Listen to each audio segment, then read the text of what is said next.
Hi. Hey everybody, how are you? Smoke! Lovely to see you guys. How y'all doing? Welcome to Splatoon Raiders, which I guess people are saying is a really good game. We're gonna, we're gonna play some more today, and we're gonna hope we see that really good game that everybody is seeing. Not having a bad time playing this though. Why this song? I gotta pick. I gotta have my funny reference songs. Okay. You get this. Well, I'm getting eggs for this. I'm getting orange stuff. Orange stuff only gives you the charge, I think. We're here to play more Splatoon Raiders. We played this once so far. We have only really done the earliest of things in the game. The earliest of things. Tutorial basics. So we're hoping to get to like the exciting stuff today. Right? I think we wanted to try a new weapon out. Baby gamer, what do you mean? Baby. You beat the game yesterday, okay. I would like to not hear anything about it. That I've yet to see. The shrimp roller, you want to use this? The rollers, you don't want rollers. You don't want them. Why is this all green?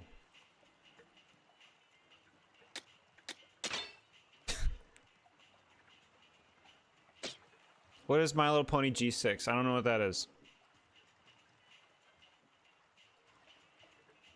G4? I don't know what these things mean.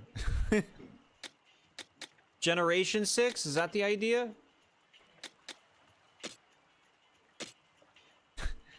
Tinker. Okay. We want the big splash damage. Slash damage. Cool.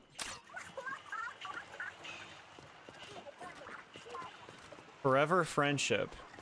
Oh my god. Okay. Hi Wolf King. Hello everyone. I'm doing fine. I've been very busy. So we're gonna chill with some of this game. Let's just take me to a level. I want to play something. Yes, as you can see, we're very early in this game still. The fog cleared again. Yeah, but those buried ruins had more loot for the taking. What's our move, mechanic? 3 relics rest in the buried ruins. Your tank determines which one you can snag. Up to you whether you go back with a different tank or raid a new island. Okay, cool. Designed 16 months so far. Yeah, you've been at it. I'm glad you're having fun. That's great.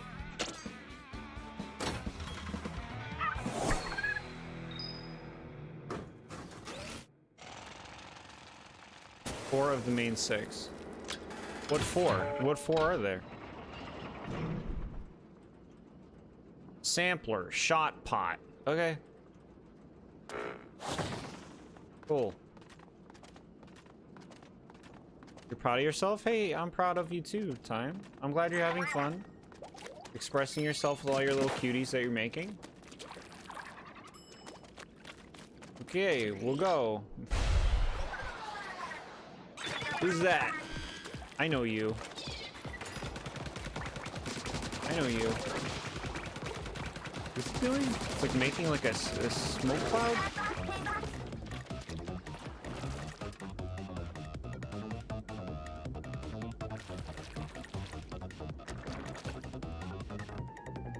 They're missing Rarity and Applejack. Missing Applejack is a surprising one. That Applejack seems like a, you know, a big deal. I don't know. Seems like an important one. Rarity to me felt unnecessary from what I've seen. I'm like, we don't need this pony. At least they have Rainbow Dash. Rainbow Dash is cool.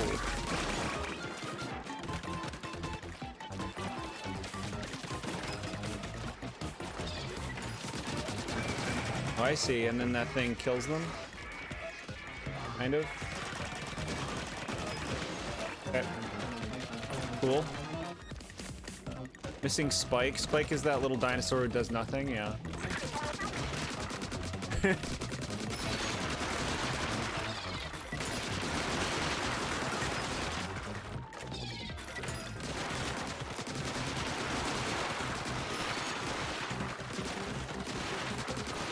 It's fun to destroy boxes.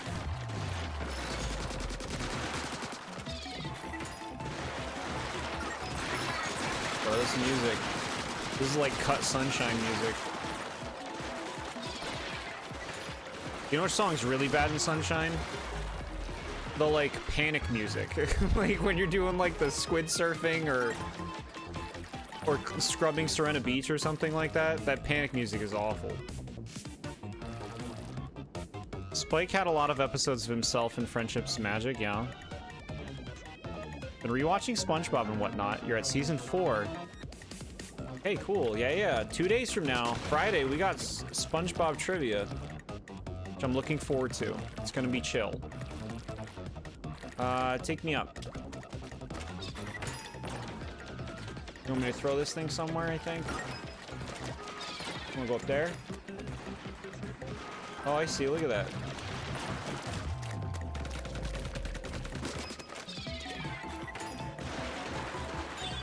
Got it.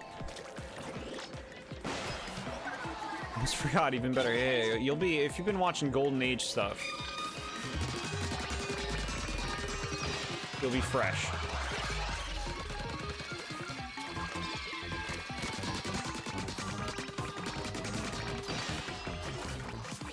Baby gamer.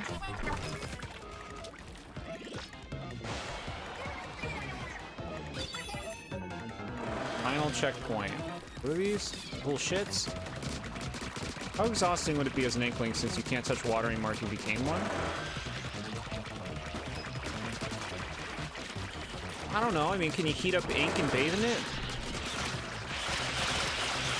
Oh, I put myself in a bad spot, huh? Oh, little shit's got me. I don't take the little shit seriously. Where are you? That was some swarm. What is this? A book?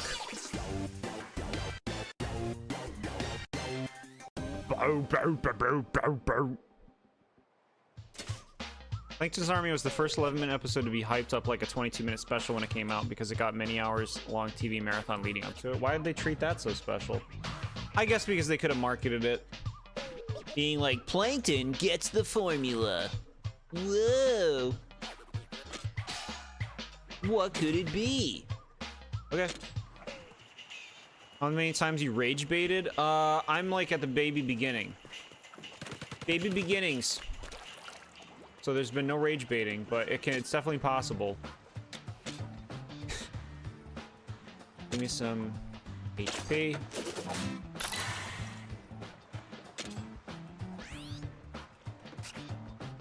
Baby. Baby.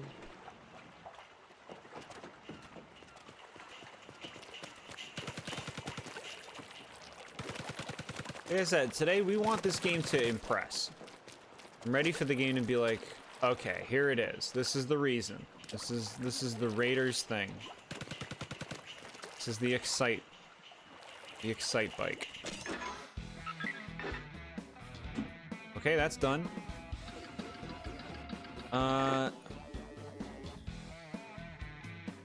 Chowder Buried Ruins.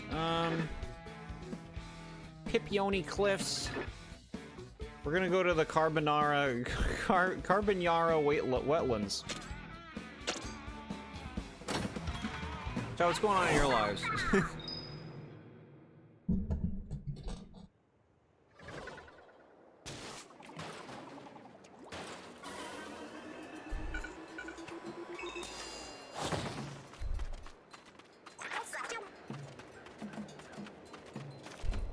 Cool.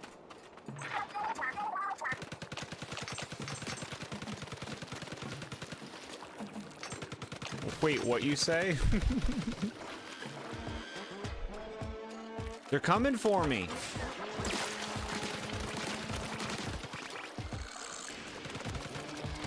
Get out of here.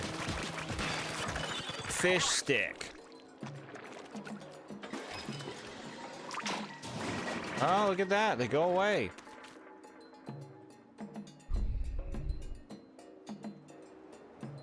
Best day ever. I know the song. I don't know why I know the song, but I know the song. I don't know why I know it. I don't know where I heard it. They're clearly very proud of that song. Didn't miss anything, did I? What are those? Can I shoot those?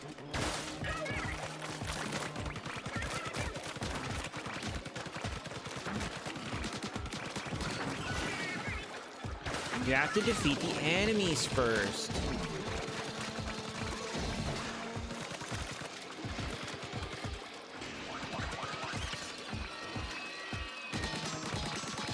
Bye. The episode is called Best Day Ever. Yeah, that makes sense.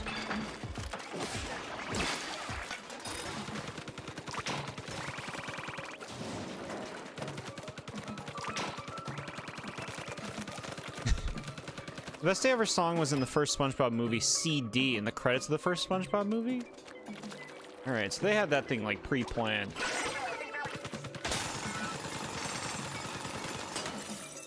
On the movie soundtrack. Huh.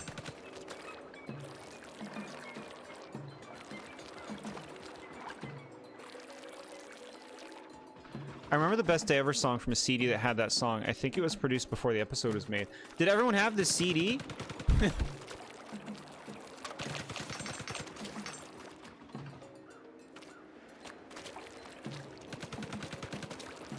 Secrets? A hidden path. Good eye? Okay. It wasn't that hidden.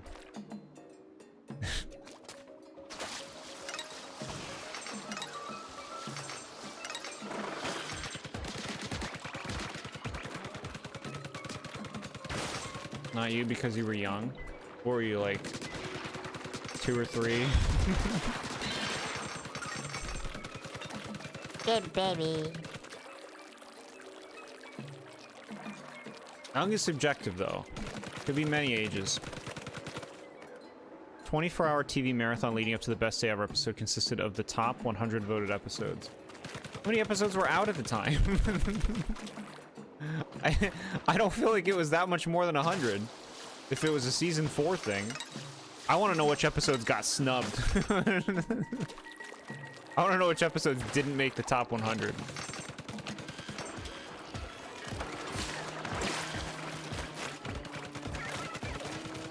I had the Hey All You People song in the other earrooms. My mom is a big SpongeBob fan. She had a SpongeBob shrine somewhere? Here's a steel eel.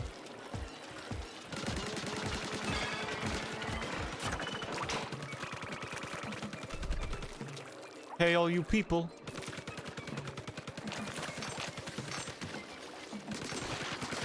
Favorite SpongeBob song?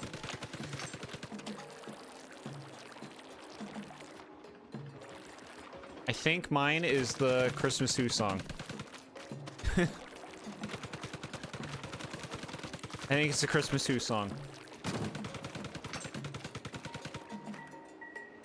You don't know what counts as a spoiler? Don't say anything that we haven't seen yet. I don't even want thoughts. You can comment on what you see on the screen.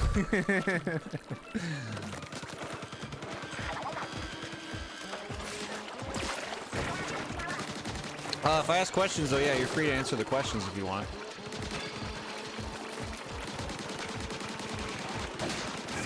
Okay, how about this? What weapon type did you like using the most? You can tell me that. fuck? Get away!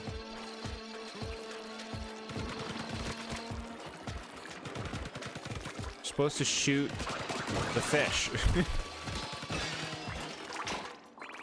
Sweet Victory? Yeah, Sweet Victory is a good pick. Kind of short, but it's a good pick. Prizes for the trivia, you assume they'll be different? Yes, they will be. Not all the typical prizes will be there.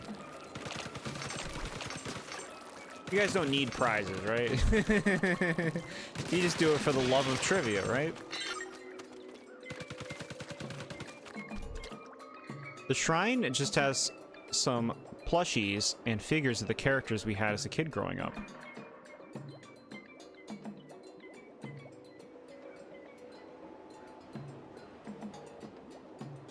What?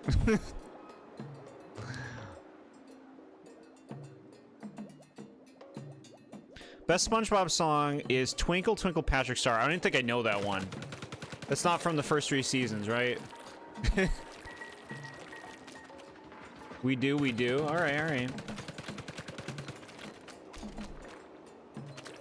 Use the best of whatever weapons dropped. Okay, cool. No, that's fun, though. Switching it up, right? Ripped Pants, Frankendoodle, and the Sponge Who Could Fly. Wait, what? Look, Ripped Pants and the Sponge Who Could Fly I can understand. How on earth did Frankendoodle not make top 100?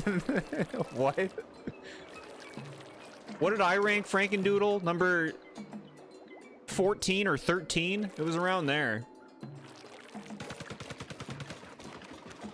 Your mom's SpongeBob shrine. That's so cute. Sing a song of Patrick, one of the post-movie episodes. Yeah, not familiar with it. Okay. The other ones I was thinking of that I'm familiar with, you know. Aside from, Sweet Victory is a good pick. Fun. I like fun. And I like, This grill is not a home, even though the lyrics are stupid. It's got a nice tune to it.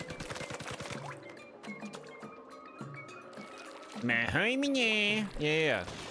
That's good stuff. Top 100 episodes, top 10 list had mostly season 4 episodes. Ew. And the only one they put in the top 10 was the camping episode? That wasn't from season 4? Oh, I hate this ranking. That's fine, whatever. Tire Shoes song? That's a good song. Yeah, that's a nice song.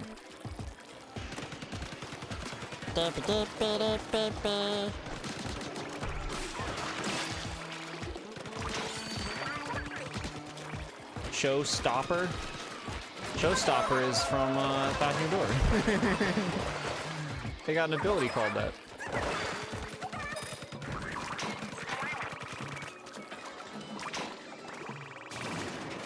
Season 4 is decent. Don't knock it until you try it. I've seen a few season 4s. I'll be honest, decent is not selling me on anything.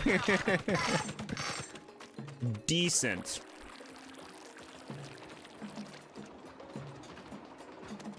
Decent. That's why I traveled all the way to the Bahamas for decent food. I'm quoting Frasier, chat. I'm sure you're all very acquainted with Frasier's shenanigans.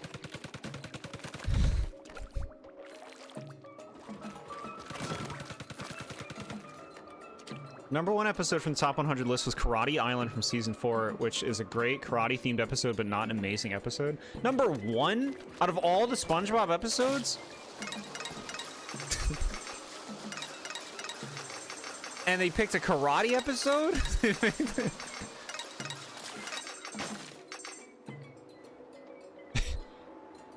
Dungeons and Dragons. I've heard people have been talking about that Dungeons and Dragons episode. I've not seen that one. I've not seen that one. I don't know what it's like.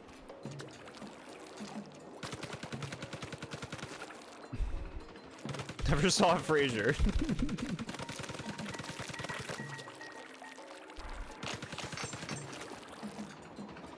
I'm having a good time playing this. This is fun. It's decent.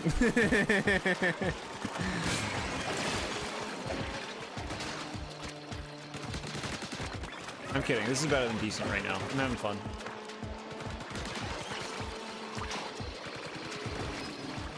Stingers.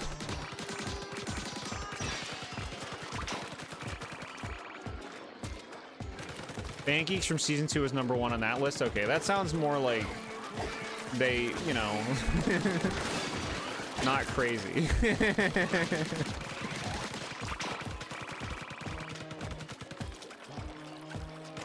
Bro, what are these sounds I'm listening to?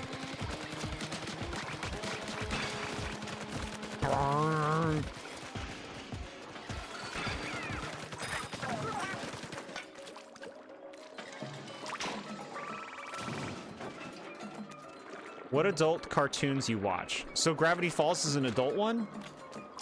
Because you said besides Gravity Falls. what do you mean when you say adult? I'm gonna need that to be explained. Because I don't watch, like, you know, Rick and Morty or Family Guy or anything. I don't watch that stuff.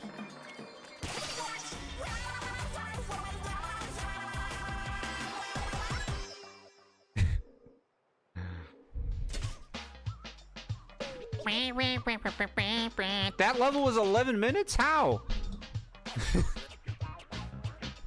Like Bob's Burgers or Simpsons? Never, okay, I've seen like a little bit of Bob's Burgers. I was very, I was very repelled by the character designs.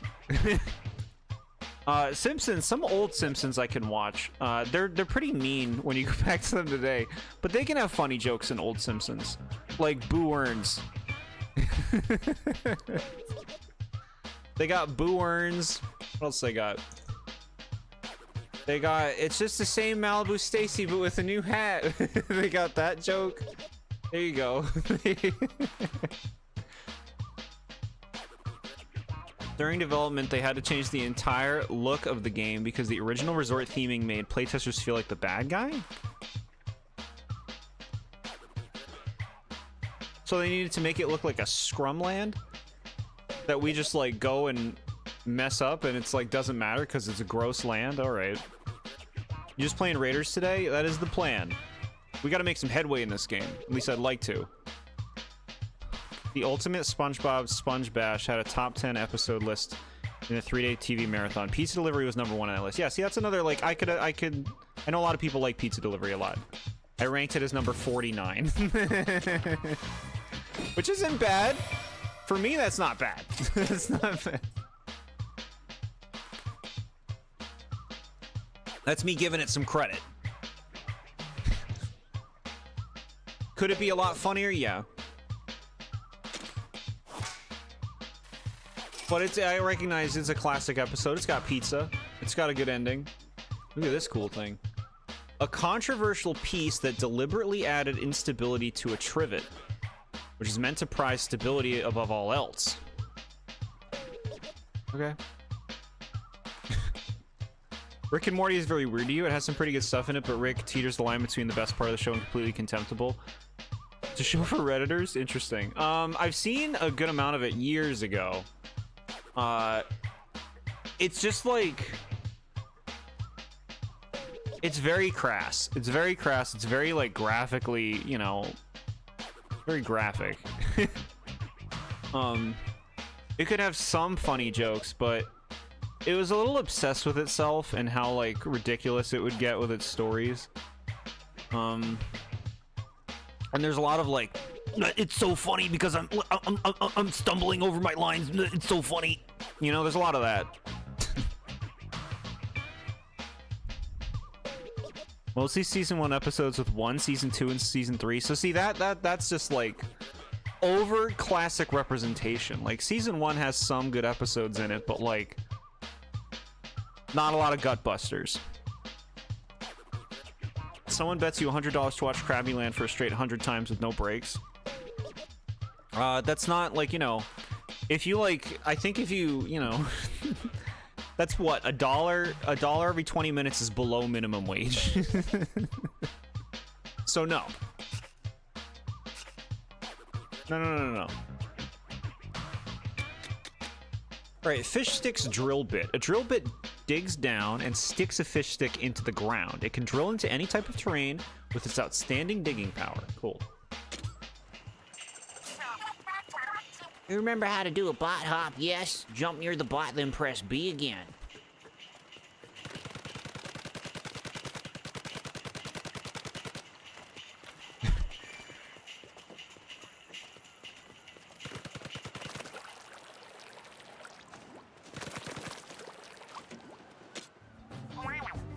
Does you see anything interesting? Quit the show in season 3 after Rick became too unlikable. The show just feels gross and misanthropic, even by your standards, alongside being full of itself. Yeah. Where's the wholesomeness? I like wholesomeness in the stuff that I watch. Even if it's like, you know, adult stuff, I need a backbone. I need something to care about, you know? It's hard to care about anything in that show. All right, tell me about the fish stick. These battle units are made of small fry troops that fly around carrying giant stakes. The stakes pierce into the ground and the small fry spread ink as they fly above them.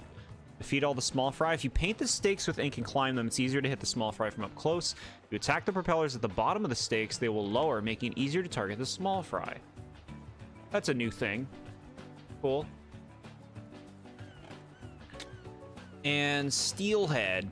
They pilot extremely long machines made up of a large number of connected ink-spraying devices.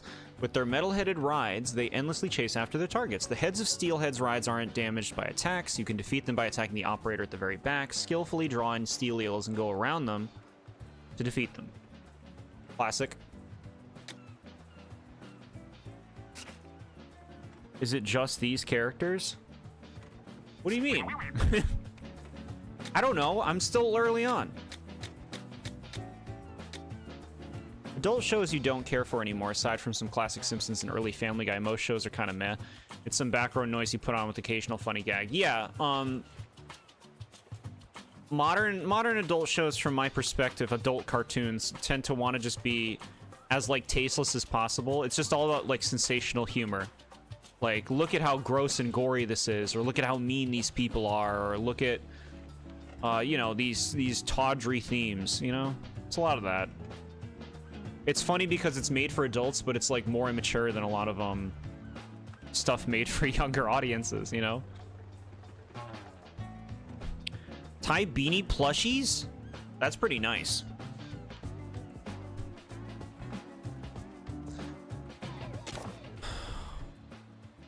A metal plate that was attached to the bot's cockpit.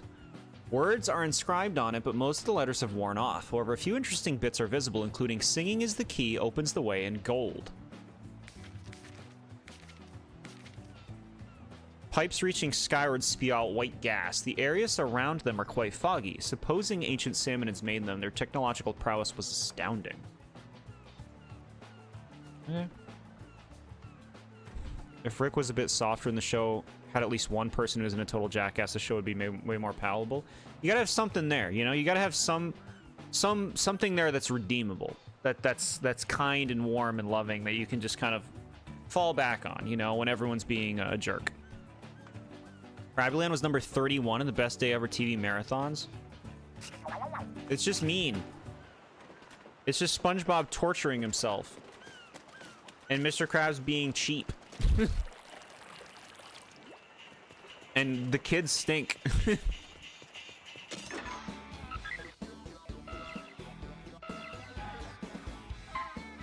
How many levels are thrown at me? That compass we picked up is reacting now. I think it's responding to something on the treasure map. Should we try looking for the signal? Is where the signal is the strongest?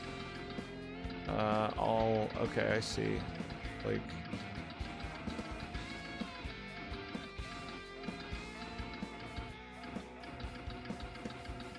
Okay, I guess we can't do that one yet. I don't know. There we go. Surf and turf. Yeah.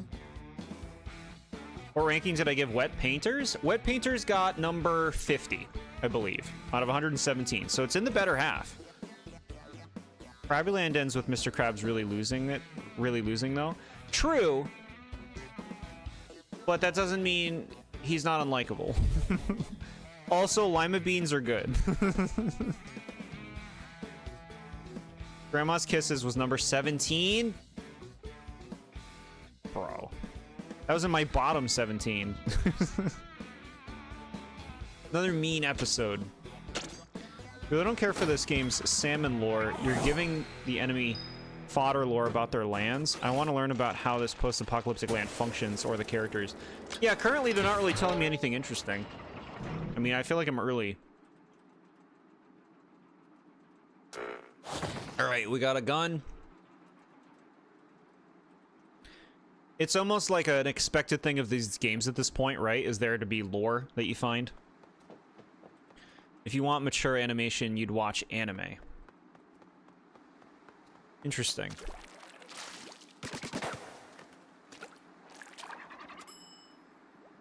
Why they give those episodes high rankings? Because of the bullying, minus the bully, of course. The bully is an actually funny bully episode.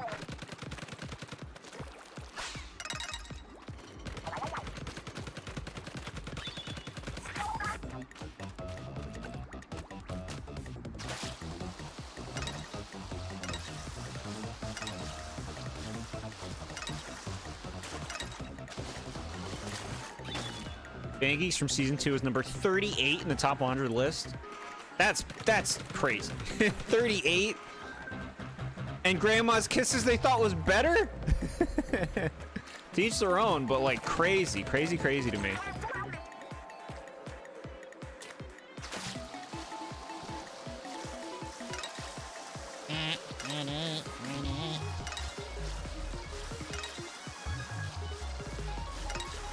Fun. Blatz appears in Texas. Yeah. He's also in Sandy's Rocket.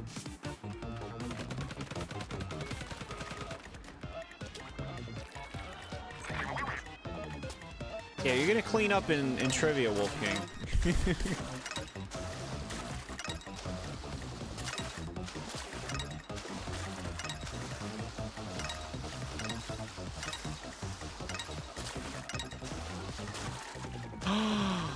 Oh, end me. I want to die.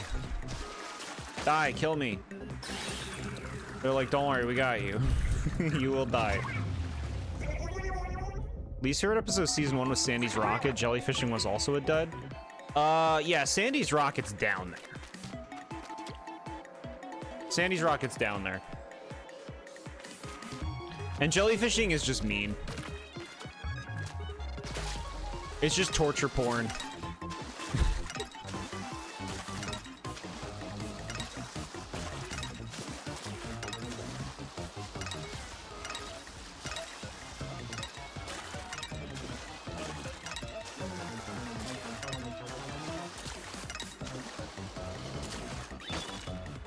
This is fun. Torture what? It's a phrase people use.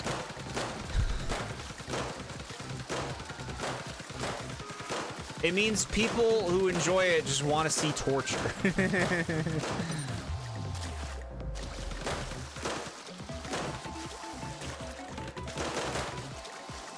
Fun. So you didn't like any of the double-length episodes? I gave Christmas Who the best ranking, but I think all the double-length episodes are a waste. I think that, like, they don't use their time well. Like, you have a double-length episode, but they don't tell, like, compelling stories with the time. They just, like, waste your time with bullshit, and Patchy's there for, like, so much time. Hi, Matthias, how are you? Great Snail Race from Season 3 was number 35. Yeah, I think that was my third least favorite of all of them. Just Gary torture. It's progenitor to the countless future episodes where Squidward is a punching bag for no reason. Yeah, I hear that happens a lot. And in jellyfishing, the reason he's abused is very flimsy. Yes. Yeah, he doesn't deserve all that.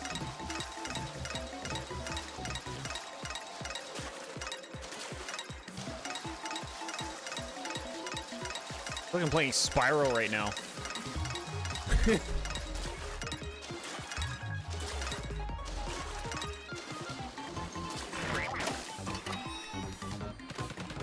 I hanged a couple dozen. The torture episode is probably a better phrase. Sure, torture episode. It's phrasing I've heard used a lot. There's nothing intended about it. It's about intention. Intention of words.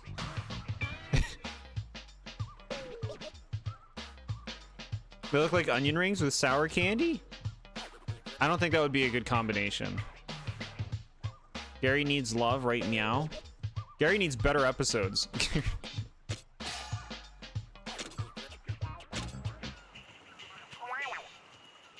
Great work, mechanic. Everything you do is impressive.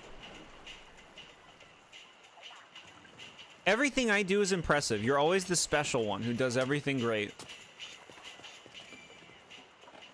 Why don't they ever say anything bad? Why don't they ever like, you know what? You could have done better. No, it's good to be supportive. I'm always so special in these games. Hey, we got some HP. Cool. The highest ranked pre-movie episode in the top 100 episodes list was Big Pink Loser. Huh. Big Pink Loser's fine. I feel like you gotta be a big Patrick fan if you're making that your highest rated pre-movie episode. You gotta be big on Patrick.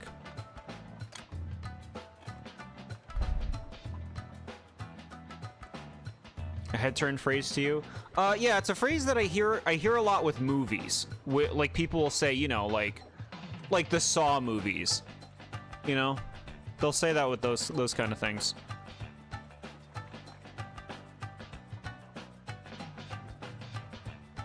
You actually scared me with season 1 episodes appearing low, and you thought Jellyfish Jam wasn't good. Yeah, Jellyfish Jam's one of the best season 1 episodes. That made it into top 30, or maybe it was number 30 or something. Like, it did well.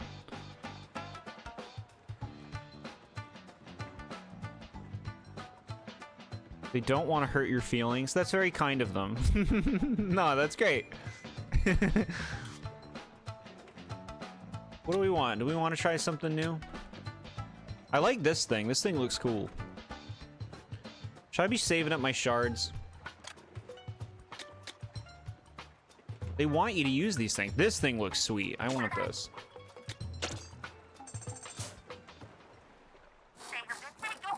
Oh, I can honestly say I'd never thought of that.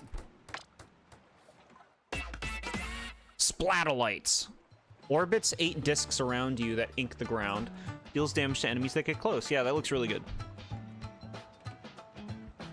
It was 30 in the episode you picked for the contest. I do remember that you picked it. Good pick. I think generally everyone picked episodes that like made it in the first half, right? I think the lowest episode that anyone picked was SB129.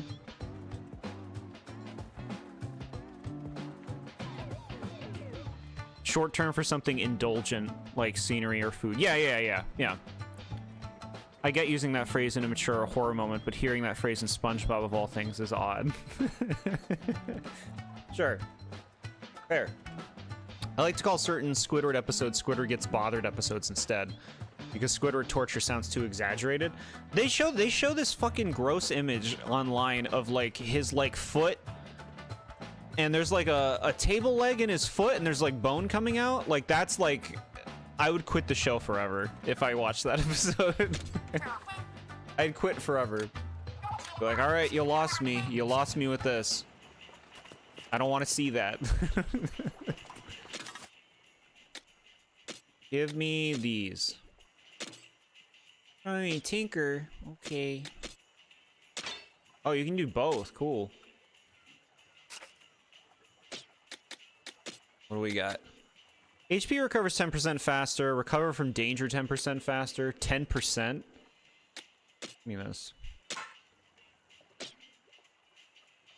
House Fancy from season 6. A Squidward episode that he wins in it? Okay. Post-movie episodes are nothing but him getting royally screwed for no reason other than being a punching bag. Yeah, see, that's dumb. That's dumb. That's just abuse. Abuse isn't funny. There needs to be reason. Alright, let's try this brush. Let's use a brush. Do something different. We'll bring Big Man. Big bang, big bang, big bang, big bang, big bang, big bang, big bang, big bang, big bang, big bang. Cool. Can we stream Zelda? What Zelda game do you want to stream? You want to see played? What's the last time we played Zelda? It was the randomizer, the Ocarina of Time Majora's Mask randomizer. Well, we're gonna play Ocarina of Time Remake when that comes out. We're gonna play that on stream. And there will be a lot of thoughts when I'm playing it. I will never shut up. Remember that episode? I saw it and I was like, what are we doing for this show? Just anything to kids? Show off? Yeah. Disturbing. One of your biggest problems of season 6, yeah. Naughty Nautical Neighbors is funny because Squidward brings everything on himself in it.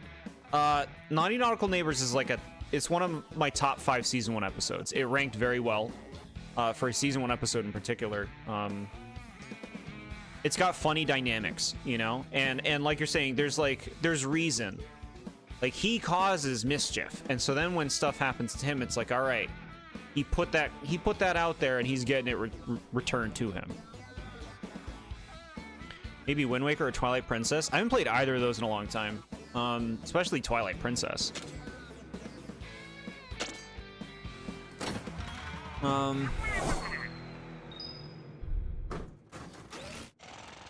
It's funny, like, I don't care for Twilight Princess, as far as Zelda games go. If I was to review another Zelda game, it would be one of those two. One of those two would be next.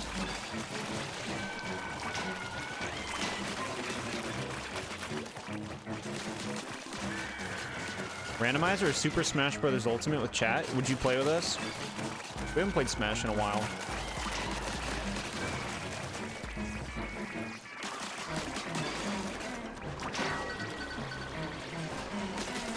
Can I just go based on like what I'm feeling right now? Like, because this game just came out. This is definitely my priority.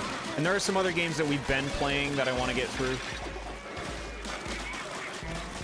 So if I was to play any of the things that you've mentioned, I don't know when it would be, but it probably wouldn't be soon. But you never know with me. I can be rather spontaneous.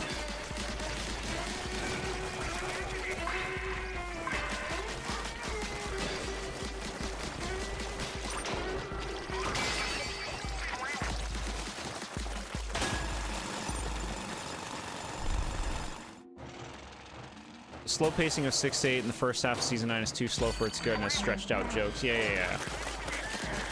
No good.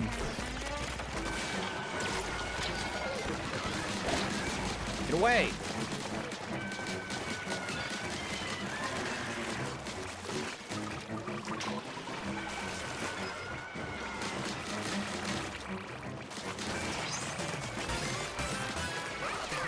Level up, baby.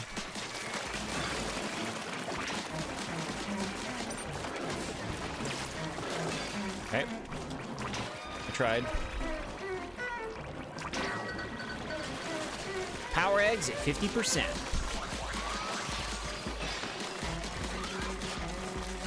Soda.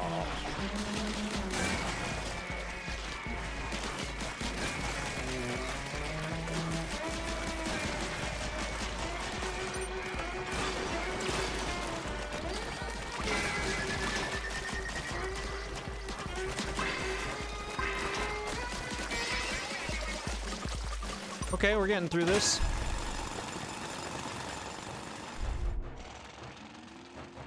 If you like fighting salmonids, this is the game for you. Alright, we gotta fight this scrapper again.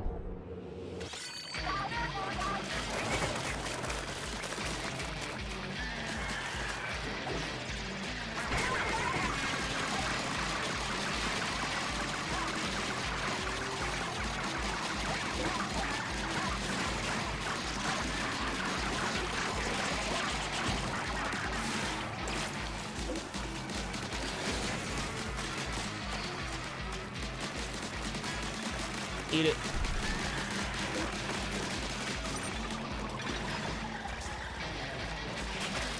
Get away.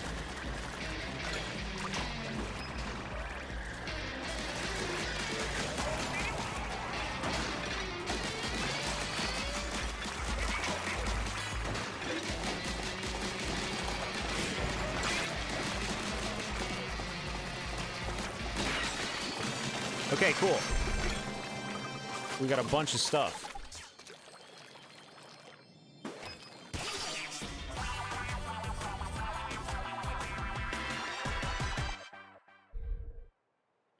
Dear Vikings from Season 6, a Viking-themed episode is really slow pacing, yeah.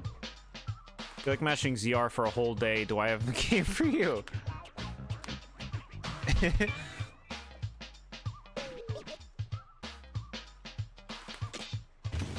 Alright. What do we get? Wind-up key? Finishing burst. Power tank equipable.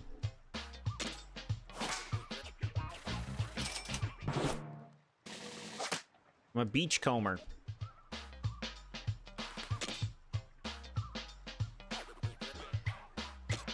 Resembles a starter device polished to a bright sheen. What kind of machine did it power? Okay. Important stuff. 10% chance that a small explosion occurs when a salmon is defeated. That seems good.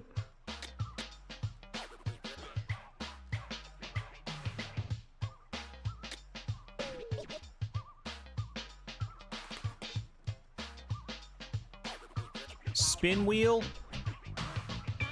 What's spin wheel?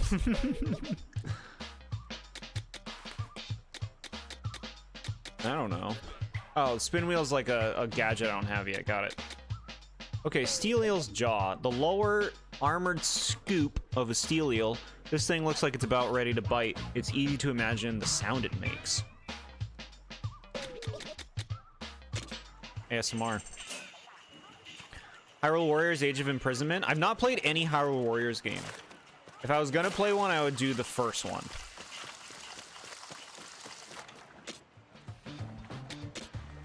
But I do, it's cool to see the passion for Zelda.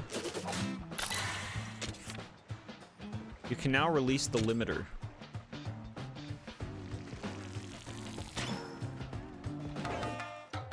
More upgrades enabled. Okay. Put more relic powers. Cool. Do we want to build anything? Oh, I can put stuff on my test range. No, don't do that. Okay.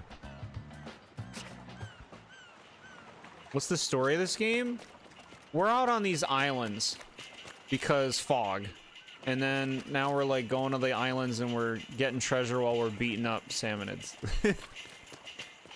I guess like Inkopolis is in debt, so we gotta get treasure to get money. I don't know how that works.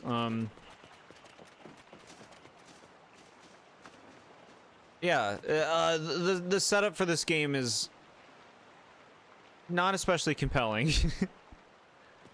It very much feels like, you know, here are reasons for you to play. Here are reasons for you to do the thing. Which is fine. That's what games do, right? What a succulent story. Nice word choice. Nintendo for some reason had to make a post to explain to players how to release the limiter. They had to just hold down the A button. What? Yeah. Sometimes certain things just don't click, you know? Alright, I want this high fiver. This looks cool.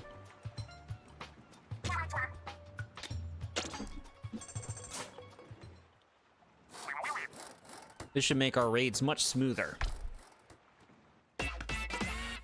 Shoots 5 simultaneously lines of ink that bounce off terrain. Okay.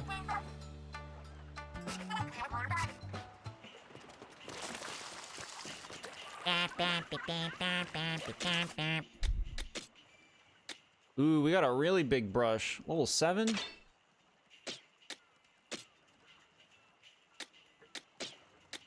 Okay, we'll change to you. We'll put this on. Ooh, yeah. Equipping it. Okay, we got a lot we can look at for you. That seems good.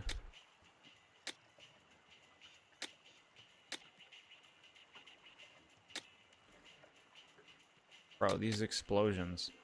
Shot damage.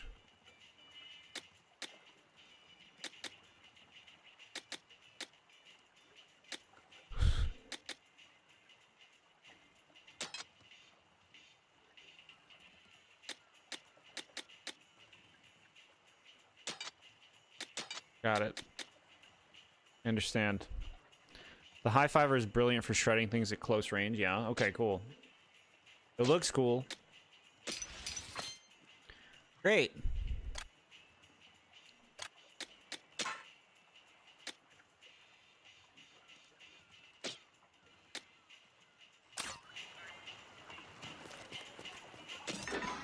Does someone know why the big man amiibo is the same price as normal amiibos?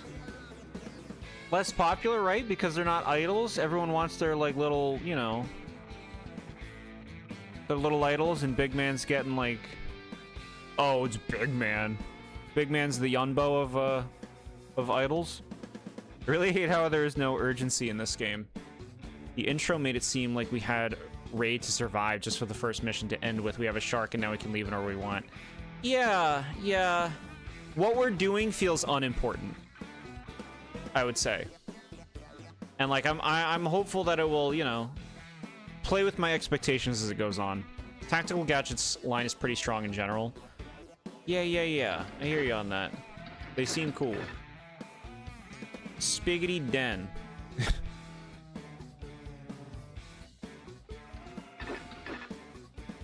Pipioni close. Give me this one. I'd like to feel like something is meaningful is going on. This area looks cool.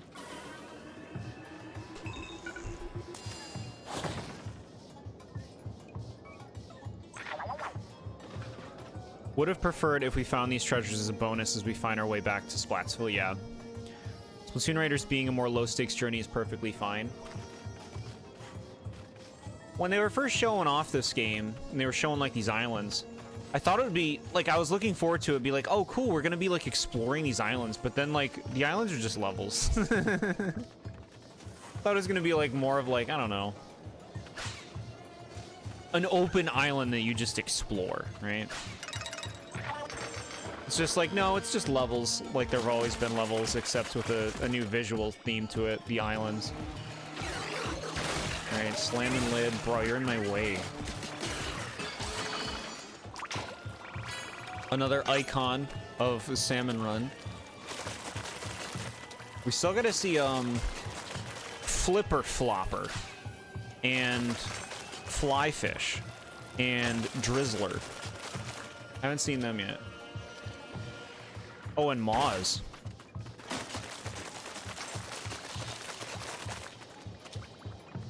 The color palette is really cool, though, but it is Splatoon, so yeah.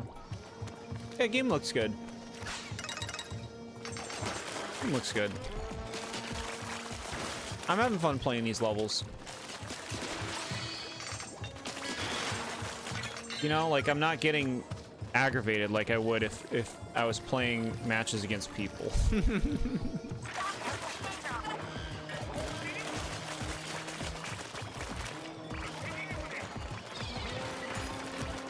Okay. Let's see, the other one I have is this. Okay, yeah, look at that. That hits from far away. Cool. Got it, so it just stays there. Weird. Are the salmonids carrying frying pans? Yeah, they fight with those. Which would probably hurt, right?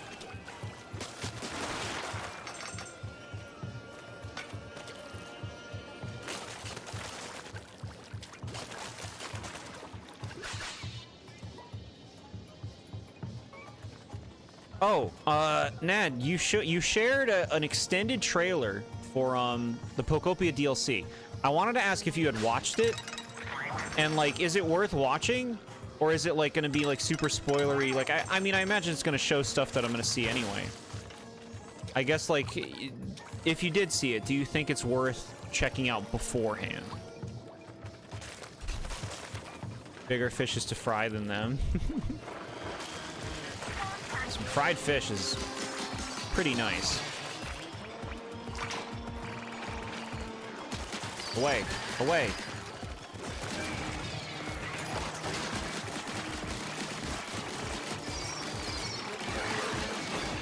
Good.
These are great, huh?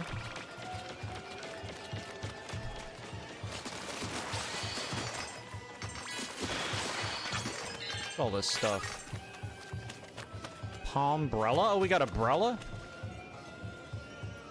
The Salmonids want you to kill them, therefore it is okay to invade their homes and loot their cultural artifacts. I really wish they leaned into what you're doing being morally questionable. They treat the Salmonids like they're less than. It's like going, like being, like you're saying, being a real person, going into like the wild jungles to like get treasure, and then like you're getting attacked by like animals and you're just like killing them. Like with... Like, it's okay, I'm justified. It's like, what do you... You're not. This is their home. Just a basic overview on some new things they're adding, like new habitats, new foods. The only thing that might be a bit spoilery is some new mods being added, but I mean, it's a week away. Okay, cool. Very exciting.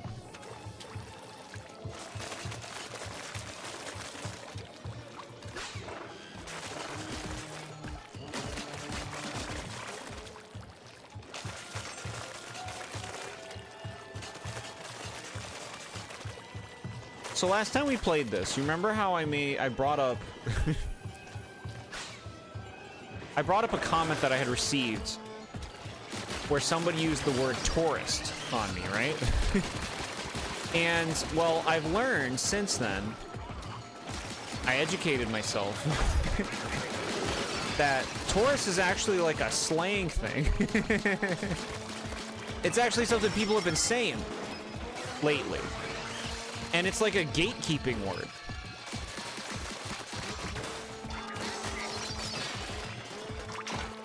Like, it's like, you don't have the mass opinion, so you're a tourist. You don't have the popular opinion, so we're gonna call you a tourist. I didn't realize this. I learned this. Chat, are there any other words that I'm not aware of? Slang. Modern slang. Like if a parrot enters to your house and takes your air fryer? A parrot? I use my air fryer all the time. I used it today. Air fryers are great.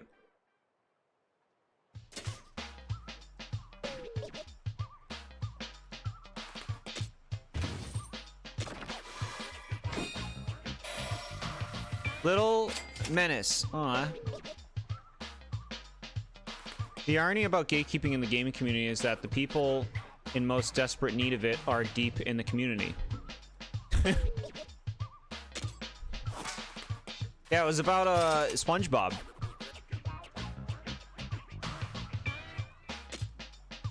I guess it just can be applied to anything. Alright, a defiant-looking salmonid statue. It puts one in mind of an older brother. Except without any sibling present. Okay.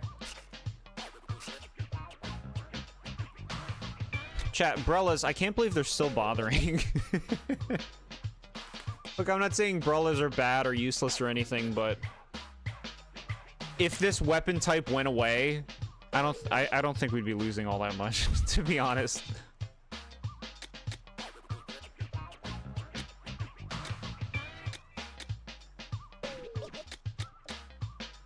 It's something you see applied to video games a lot. Yeah. This is a hatch that covers the hole Slammin' Lid pops out of. It bears a small dent, possibly from its head bumping into it. The phrase tourist is used like you're a newcomer to a franchise that doesn't know much, so your opinion doesn't matter because you're new. Basically a nerd telling you, like Pokemon name a new Pokemon. Yeah.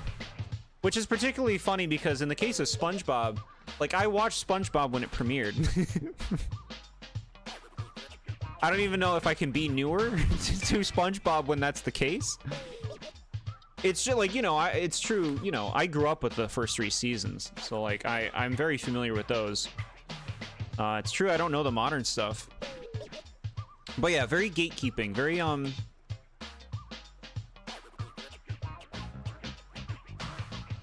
you don't appreciate this thing the way we appreciate it, so we're gonna call you a tourist and diminish your take, right? Diminish your history with it. And it's funny because it's like, okay, well, have fun defending being basic.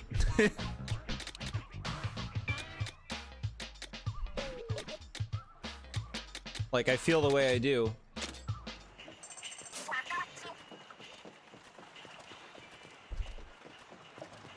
Ramen.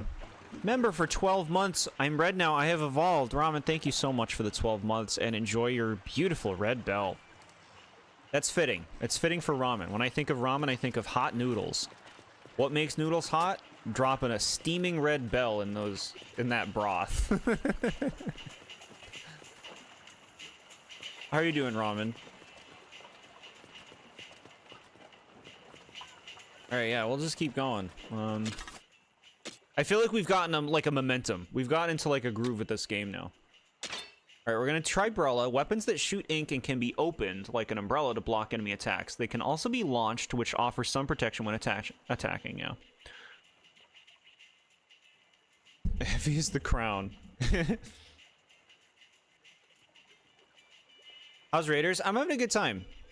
I'm waiting for something to like really wow me about the game. You know, like I'm having fun, but like so far the game has showed absolutely nothing that's like, oh, this is why you play Raiders. Like it all works. It's got some cool like new ideas in terms of just like, you know, the location we're in and stuff like that, but waiting for a wow.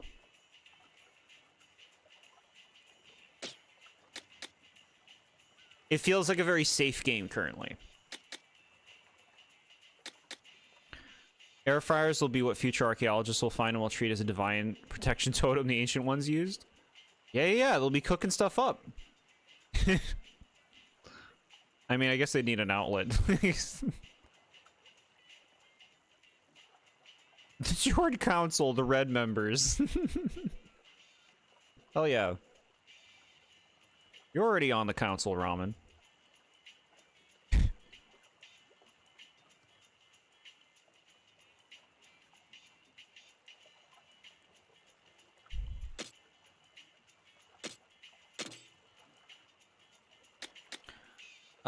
Shortens the cooldown of this gadget when you defeat a boss salmonid with it. Cool. We got room. Baby. Baby gamer. Hey, baby.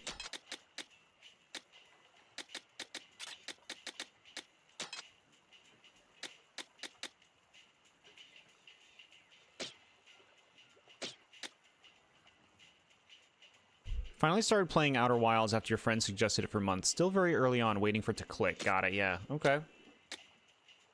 Mega Power Eggs are easier to pick up when you pick up Mega Power Eggs HP and ink recover a little. What do you mean easier? I don't have to be as close to them? Okay. I don't think I want that. How expensive is being a member? I believe the lowest membership is $3. And you even get access to emoji, and you get to be in the credits of my videos, which I will be releasing one on Saturday for the next Disney movie. Soundtrack's pretty nice. Okay. You know I'm always interested in some nice new tracks for my MP3 player.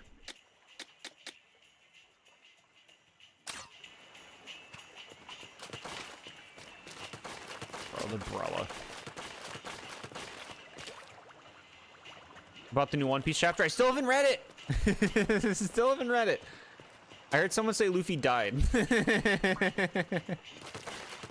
Which, if it, I'm excited. I want to see heads roll.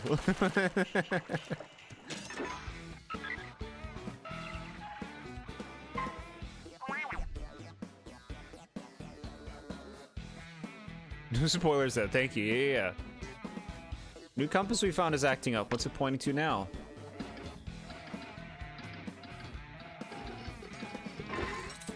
Sticky sweet. Okay. Delicious.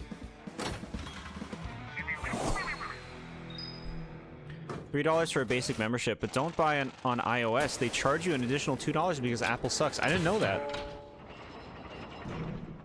Wait, you're having me use bomb balloons? Okay. I don't even have these unlocked. Cool. All right, they just keep going.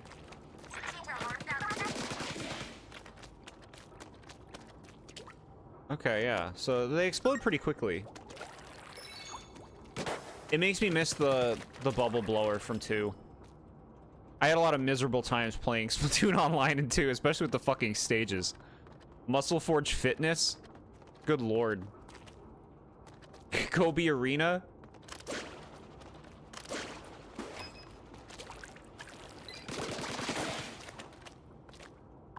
New Albacore Hotel is like I don't want to play. Schellendorf Institute is an I don't want to play. I don't think I had a single good fun match on Schellendorf Institute the whole time I played. Every fucking time it was awful. Be some fucking assholes with long-range weapons that would go up on top. Oh my god. I hated that shit. You don't like squid parties in 2's online. Yeah, there's a lot of squid partying in 2. Chain Smoker Cat? I don't think I want to watch something called that.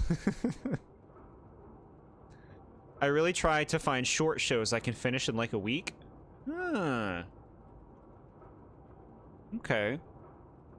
Cyberpunk Edge Runners was pretty short. Okay, cool. Watch Gravity Falls. It's good. No, watch what you want. Watch what you want. You want to watch your chain smoking cat.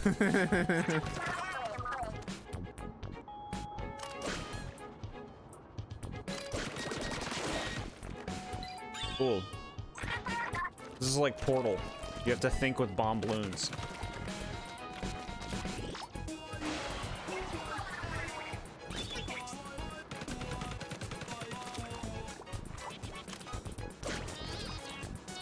Interesting music. Oh shit. You can't squirt them now.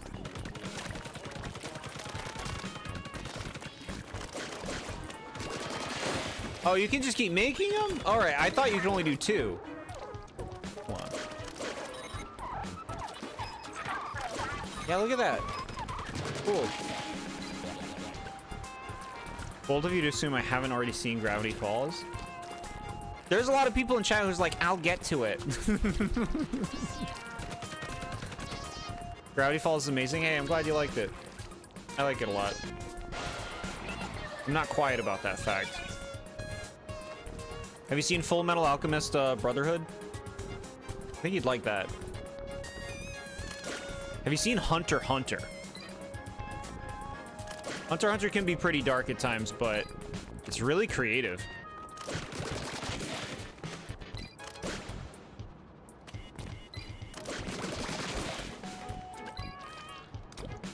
Like Full Metal Alchemist, look at this. Seen Hunter x Hunter. Okay, yeah.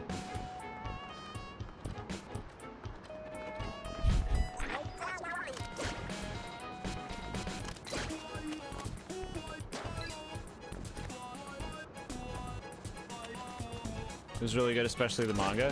Not read the manga. I know the manga's like still going. I haven't seen any of that stuff. I think they're eventually going to make more animated. I don't see why they wouldn't. I don't see why they wouldn't.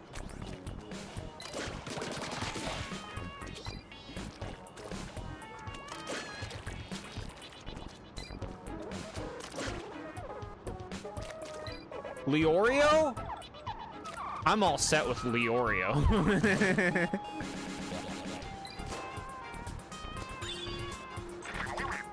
Give me more Kurapika. And Gon and Killua and their new friend. Killua's sister? I think that's what it was.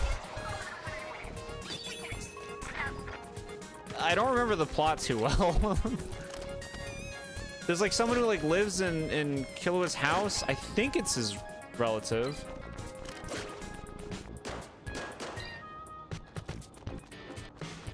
Phantom Troop is slightly underutilized.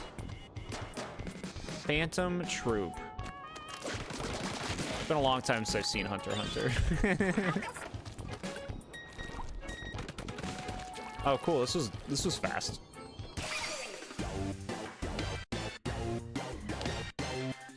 They picked the most safe maps from 2 to port to 3 because all of 2's maps are awful. I'm mad they brought back Humpback Pump Track. You could have left that one. Wahoo World is solid. Wahoo World I'm okay with. You know what the weird one is that they didn't bring though? The Reef. The Reef was like one of the ones from 2 that was like very safe level in general. But I will say I had a lot of times where I would be base camped on that map. A lot of base camping. You can change your tank. Are you trying to tell me something? You want me to change my tank? Alright, what do we got? I can keep going with all these things. More power, please. The big gang that Kurapika wants to kill. Oh, okay.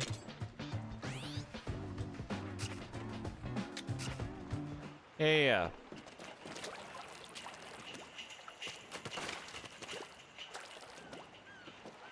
Yeah, the interesting thing about Hunter x Hunter is it's the kind of show where it's like you have no idea what's going on, like where it's going. It can like surprise you very often with like, oh, we're doing this, or oh, we're gonna go do this. We're gonna focus on this now, or these characters, or this thing happens. Like it's a very hard show to predict, but that makes it kind of interesting in a way, you know. Not ready to get invested in Naruto or Bleach, even though I've got to see them someday. Good luck with that. Good luck to you. You like boys love? Because I'm like trying to think in my head of like anime that I've enjoyed.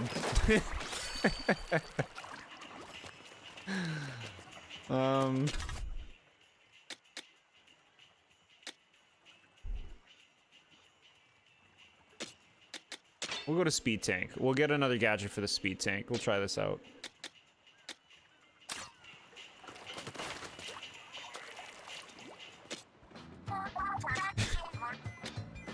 This one looks stupid. Dash Bomb looks stupid. Booyarang looks cool.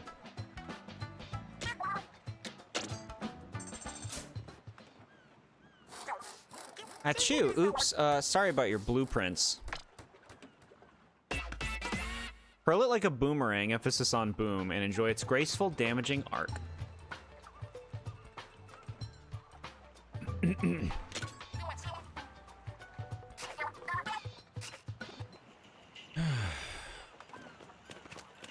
Good anime. Is that an oxymoron? It's so rude. That's such a rude thing to say. I watched Full Metal Alchemist Brotherhood, it was like around like January. It was like through winter. Me and Sky watched it on Discord. And it was pretty cool. I liked a lot about it. It got more interesting as it went on, and like it was a well put together story.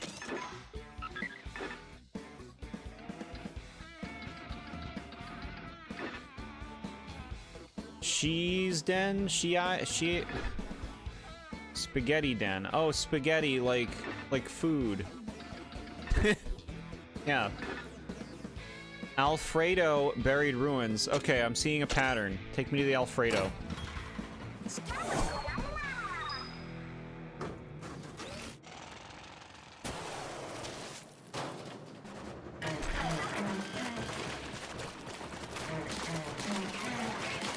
Ew, I chose this with umbrella.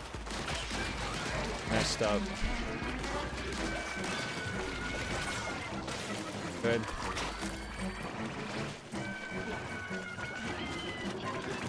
Shit, I didn't equip the new thing. God damn it. I didn't equip my new gadget. Shit.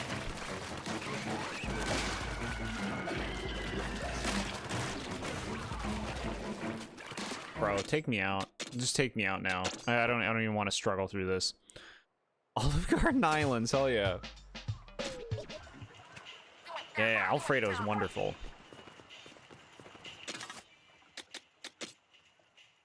Alright, give me my new thing.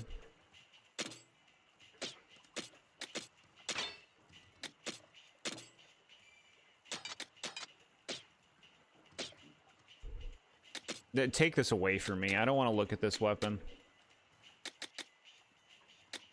Right, they're organized by level. You're the one. I like to just use a regular thing.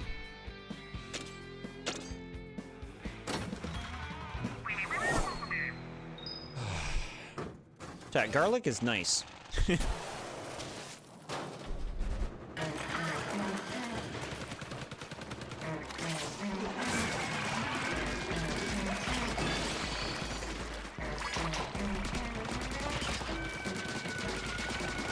Here's a question. Which salmonid do you think has the most painful death? Because, like, the steelhead, it looks like it's not painful.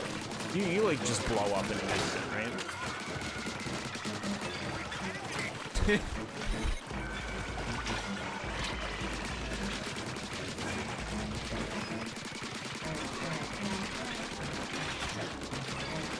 I guess most of them just blow up.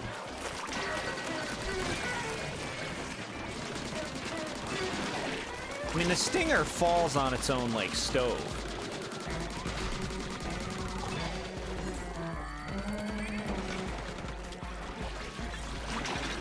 For this Splatoon game, we thought we wanted to make a game that had music people didn't want to listen to, so that we would play with expectations. People are always listening to Splatoon music. We figured, this time, let's play with expectations. Is this on easy? I don't remember. I want to say it's on normal. I think I can, like, check in the menu or some shit. Control settings? No, these are just controls. Alright. I think I picked normal.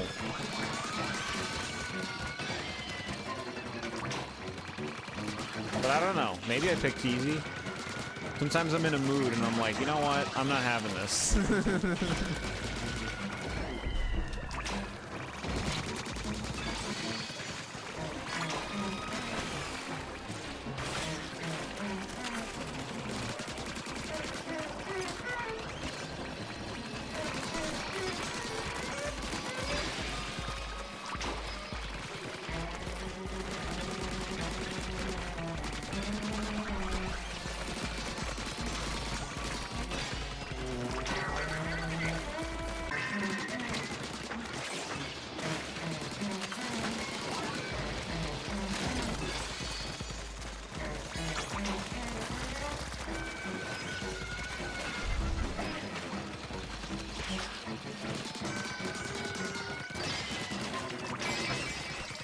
Okay. Music is meant to sound off-putting and unwelcoming. It's supposed to sound like music the salmonids would listen to.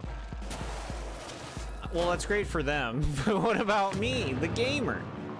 Jumbo Big Shot, okay.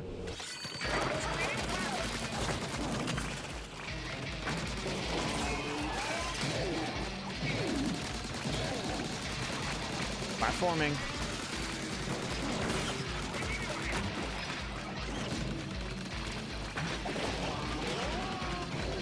Like, even if it's supposed to be, you know, salmonid-ish, you could make some nice sounding stuff. You're saying they want to give you music you don't like?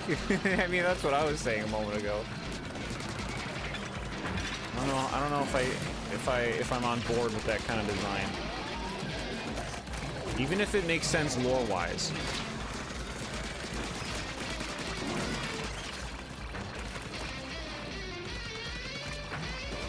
Away, Stinger.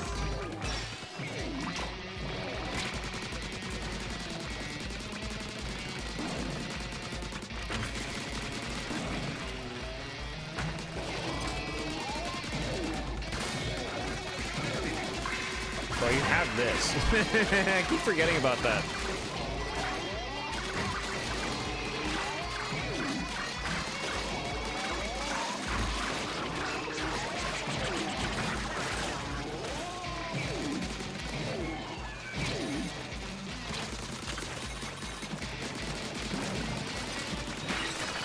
Close. Close, we got it. Cool.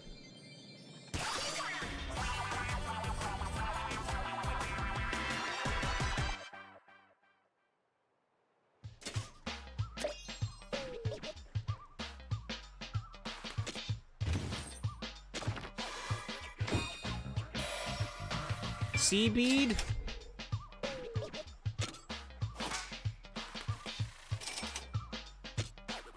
This may be a bead inspired by the sea of the Spiralite Islands. If you put your ear to the hole, you can hear the sound of the waves.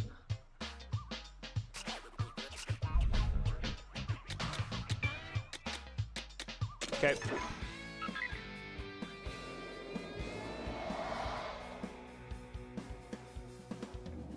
Is that a big deal thing? That looks like a big deal thing. Yikes, that island looks dangerous. Maybe we shouldn't go? The radar says there's a huge treasure there. We gotta risk it. We might find the hidden gold sooner than I thought. In that case, maybe I should tag along for this one. You two are pushovers. Knowing you, the gold will get stolen the moment you drop your guard. Stolen? By who?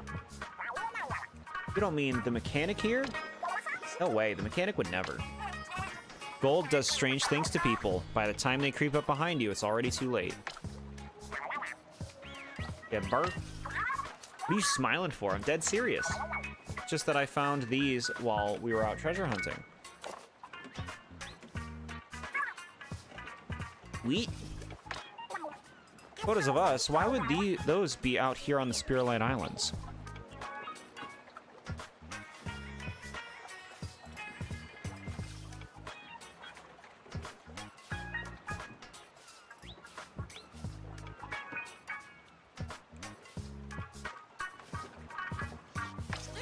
Oh, they must have fell out of the chopper. Stuff gets scattered everywhere in the crash.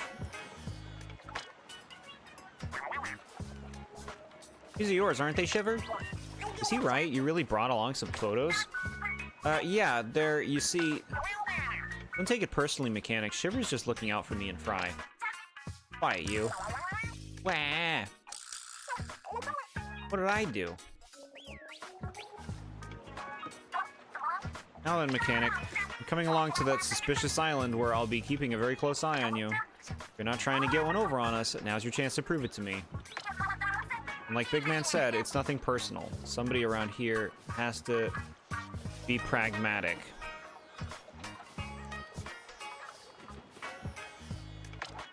What? So like I gotta go with Shiver or something?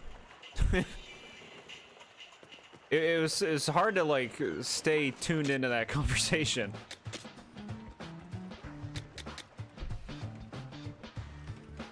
Put more parts to gadgets. Yeah, all right. That seems pretty good.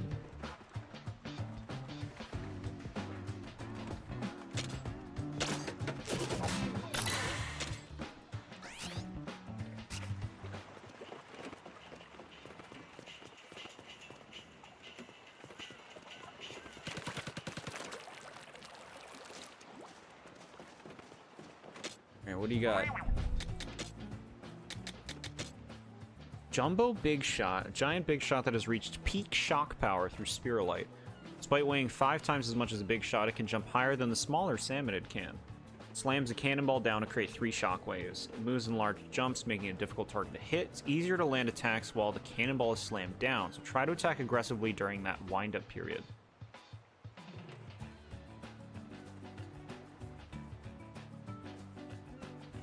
There are short gaps between shock waves, so try to time your jumps to dodge them.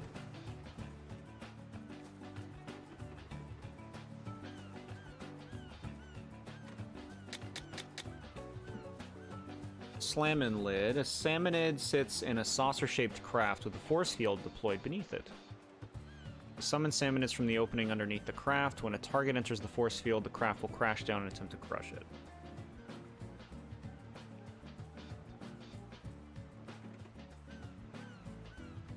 Take them out quickly by attacking the salmonid that is piloting the craft. Dodge the crashing craft. Get on top of it. Use the craft to crush other salmonids. Okay.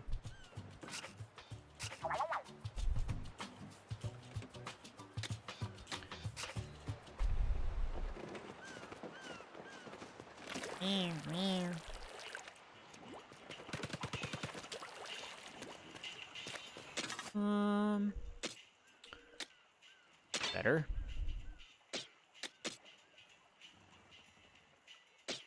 Bro, I don't know about this speed tank. Give me this one back.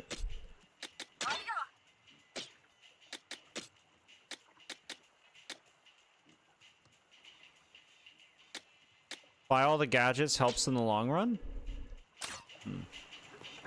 Okay. Thank you for the tip. What do we got? Okay, I need more crystals.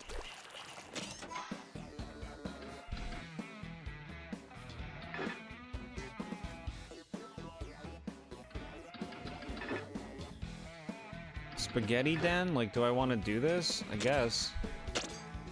I guess we want to do this.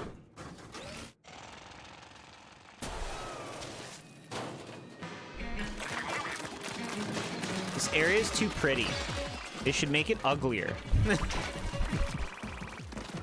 I can't play this.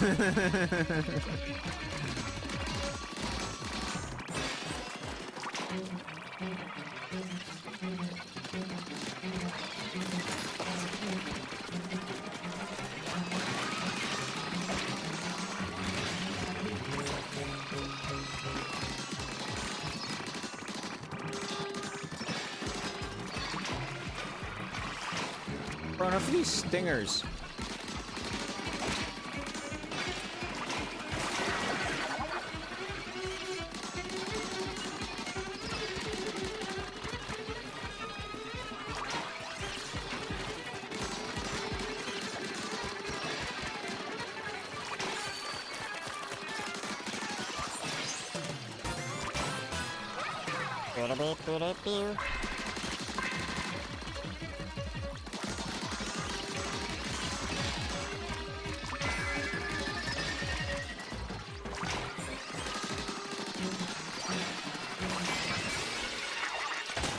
Okay. Oh, that's the whole thing? Okay, cool. This game's too pretty, make it uglier, said the Pokemon Company. So brutal. There's good anime, Jord. 90% of the Studio Ghibli movies. Oh my god, James. Hi, James. First of all, a movie is a very different beast than like an anime show. Second of all, Ghibli is so overrated. I remember watching Princess Mononoke with a friend growing up, and I fell asleep. I think that's the only time I've ever fallen asleep watching a movie in my life. You know how, like, rare it is for me to, like, fall asleep during anything? I'm a very, like, conscious person when I'm conscious. A rare and valuable crystal. Looks like it'll be useful for hideout ship construction and the crafting and powerful gear. The Ghibli movies look nice. Visually, they look nice. The stories, I'm not impressed. I'm not impressed.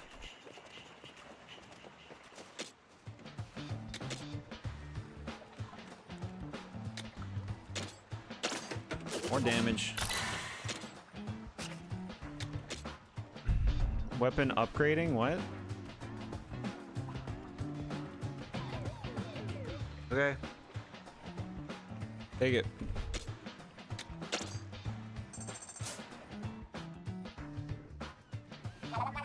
The weapons are starting to pile up. It's about time we had a place to put them. We could use it to upgrade them too, maybe? Like we'd have the weapons do weight training or something? I think the mechanic grinds spirulite shards into powder and uses those. Is that how it works? Oh, then spirulite shards are like protein for weapons, so that's how they bulk up. I assure you, there's no weight training involved. Chat. I should get some weights. I should get some weights to attach to my arms and legs and wear them whenever I go to work, right?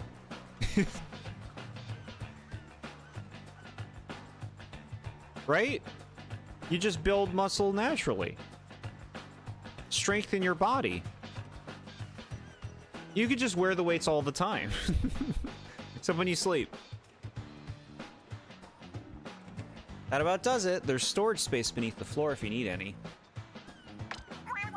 Weapon stash is complete. It's here whenever you feel like tinkering with weapons. Can't wait to see how weapons get buff. You'll have to show me the process later on, mechanic.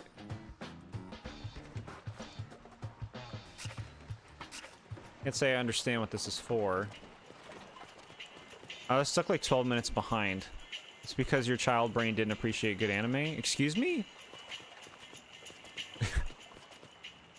When I watched Princess Mononoke?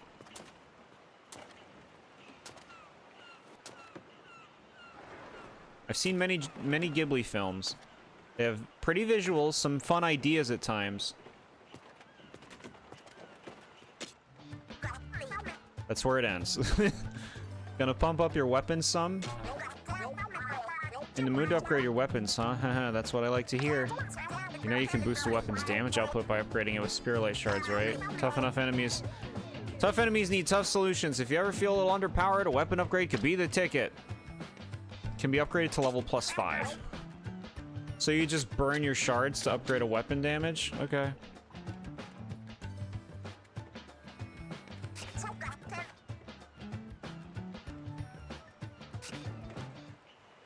They're good, you're not into them, it's cool. Hey, I'm glad you like them.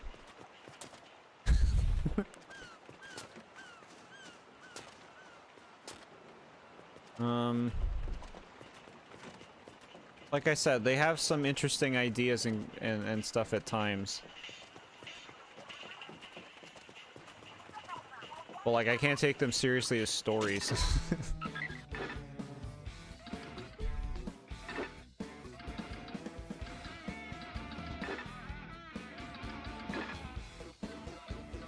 Where are we going now? You could do like this thing again. I'm mostly kidding. Lamu. Lamu. You're phoning in the Lamaus. Boutlode Temple. Okay.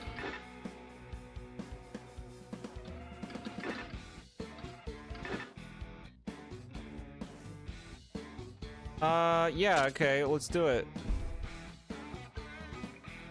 Something tells me you'll want me for this.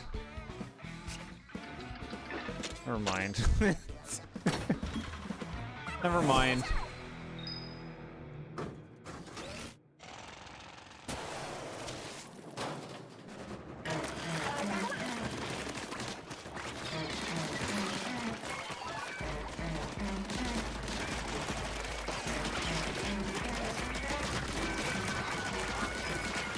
Close. Get away! My sister showed me a Studio Ghibli film. It was about some lady being young but cursed to be old, and they had a house that was alive. I thought it was random for the sake of being whimsical. You are talking about Howl's Moving Castle, which is, if I was to pick, like, my favorite Ghibli film, that might be my favorite. It's one of my favorite in terms of just the visuals, the music, the prettiness. It's all about, like, the aesthetic presentation. The story is interesting at first, and it just falls to pieces, like, halfway. It just, like, wraps up in a real nonsensical way. But it looks very nice. It's got a nice vibe to it. That's, like, kind of what I would say about a lot of them, though. It's just, like, they look nice. There are some cool locations and vibes at times. But if you want, like, a coherent, compelling story, I don't know how much you're going to get from them. I haven't seen all of them, of course. I've seen a good amount of them, though.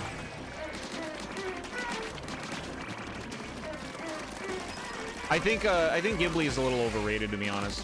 People... I get it. They like the way they look, and they do look very nice. You know, we all grow up with stuff that we love.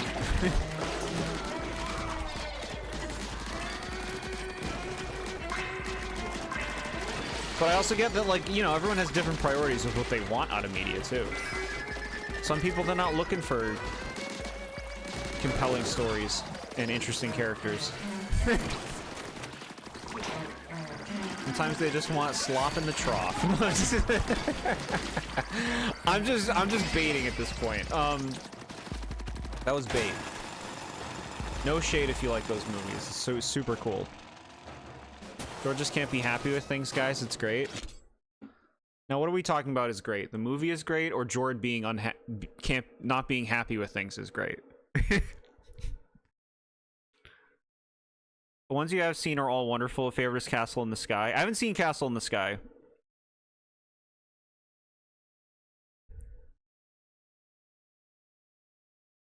It's a decent film, but not really a movie that doesn't appeal to you, in your opinion. Yeah. Yeah. The movie? Okay. Hey, enjoy. I'm glad that it spoke to you.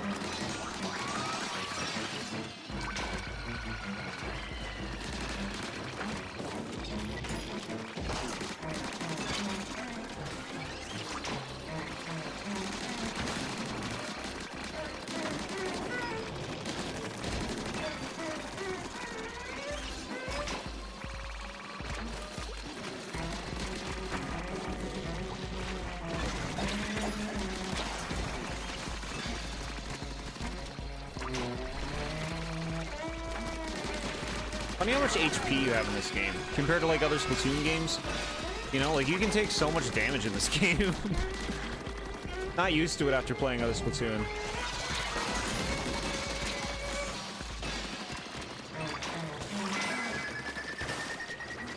Almost full.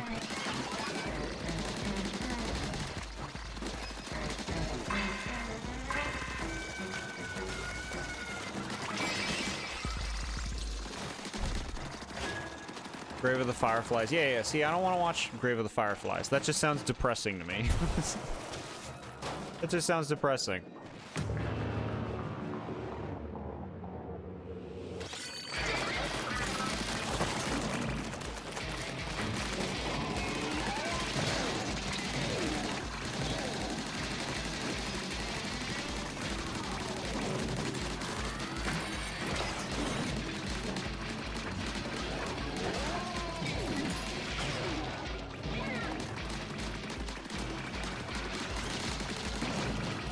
Man, the stingers are super annoying.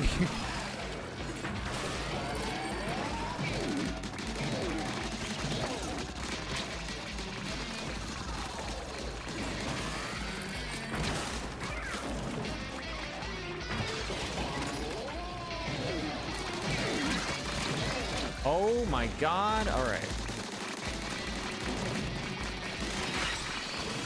Dead.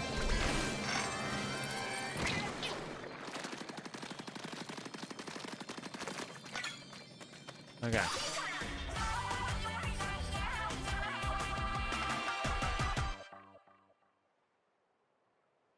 Seeing that one for the first time, it made you tear up.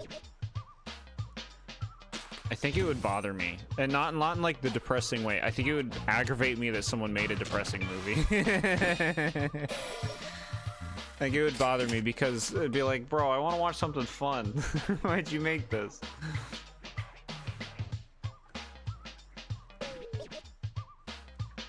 I recommend most Studio Ghibli movies, your friend.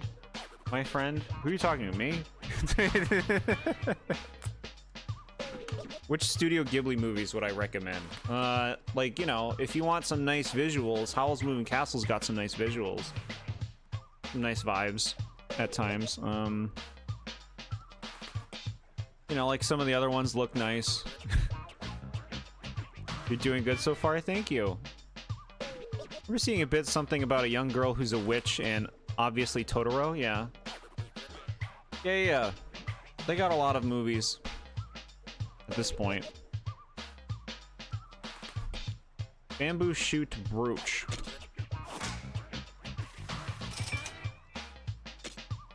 Presumably a brooch created by a salmonid fascinated with bamboo shoots. Its whimsical wings express the creator's playful spirit. Okay. Talking to TheBoredJord, someone who might actually appreciate a good movie.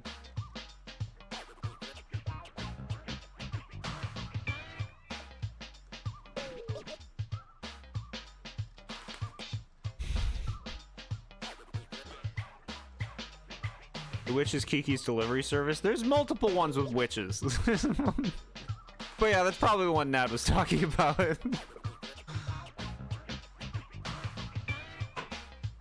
I am kidding, Jord? Okay, good. It's good that we say that. I'll take my finger off of the ban for life button. Banned for life.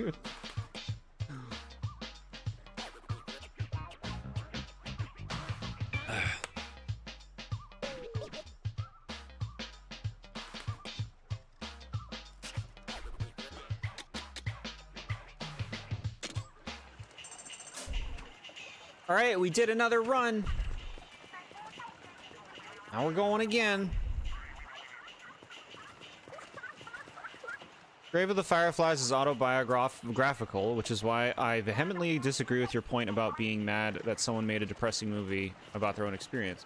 No, they can make whatever they want. I'm saying I would be mad because if I was watching it, it would be something I wouldn't want to watch. So it would aggravate me in that sense. But no, they can make what they like.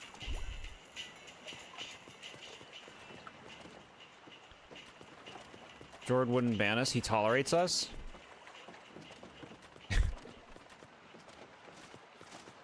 I was ready to make a new YouTube.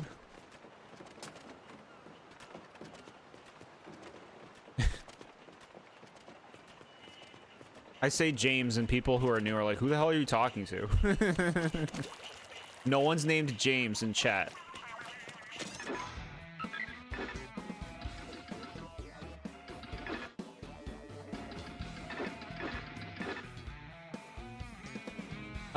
This one we tried a long time ago. Like the level, maybe it's something we could do now. We'll try it.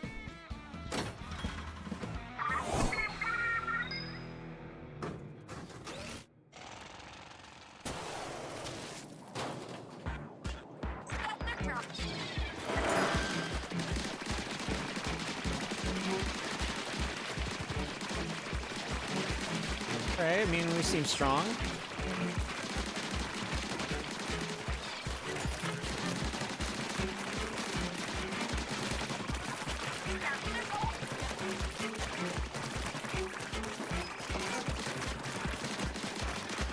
Too high up.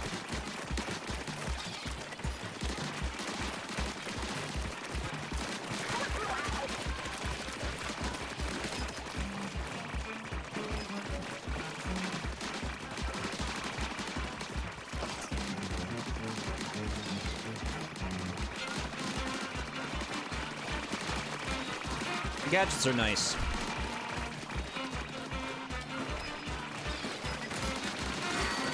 Okay, the big boys are coming.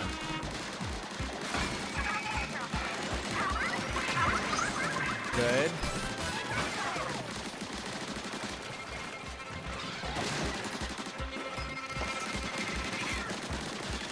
Good.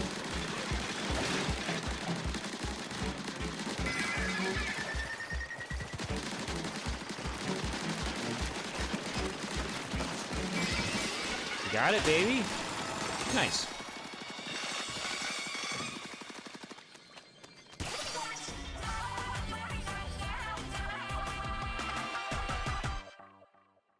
Last of Us Part 2. Yeah, I've seen... I haven't played it myself. I've seen a lot of clips of the game. Parts of the game. Just, like, miserable stuff. Like, I just don't want to be engrossed in that crap. You know? I want to see someone tear someone's finger off with their teeth. It's gross.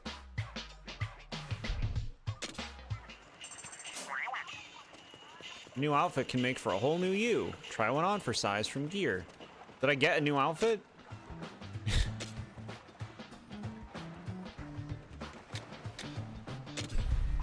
More gadget damage.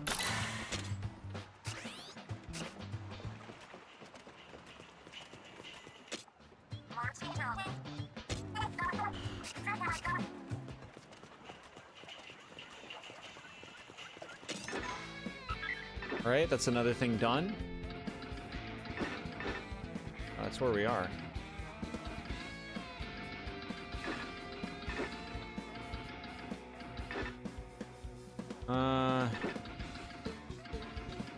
The Shaya's Den? We could try that.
Crumb! Get away, Crumbs! Joel and Ellie's bond balanced the first game, yeah.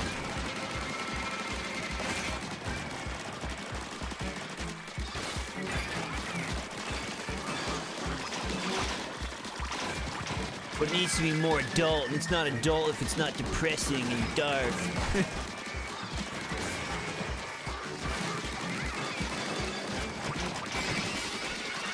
Okay. Hey, we got it. Close.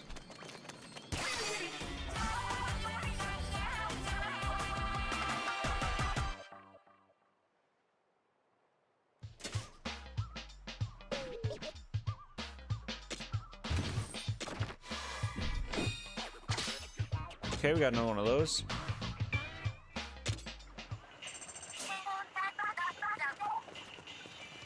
What? Why do you keep telling me to change my gear? Sparkle Prism outfit? Does it look stupid or good?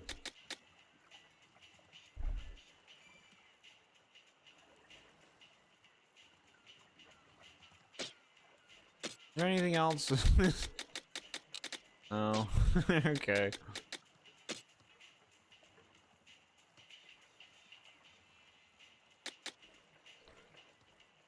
Bro, the incentive to use a charger in this game is actually crazy. There's no incentive.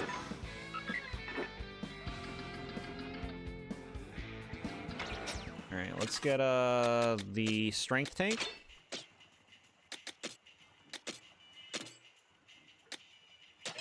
Oh, it's too much.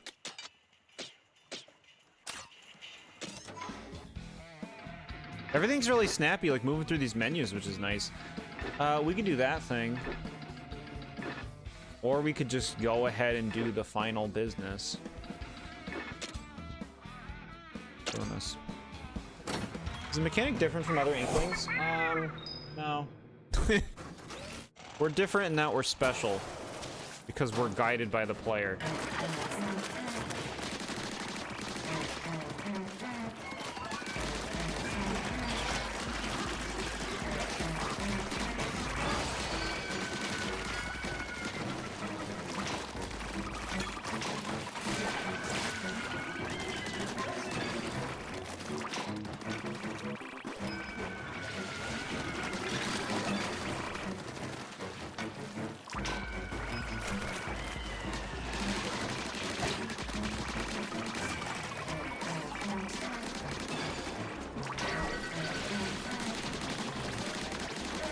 You can equip a second perk. Thank you. What perk? Okay. Thank you.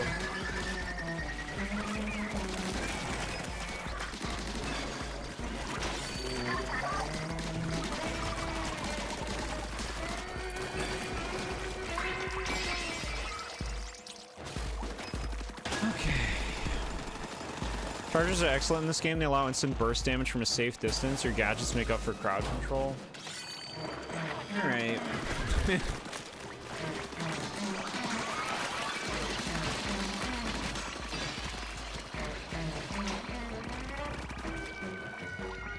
No! You damn it. Okay. Away. Okay. Good.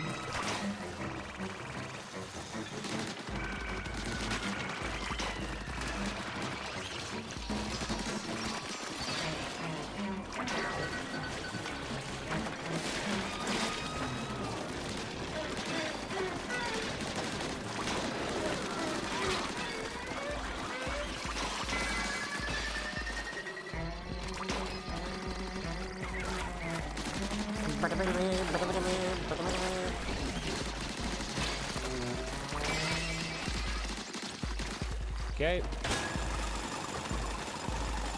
Charger versus the 12-pot stinger while 50 salmon are coming at you.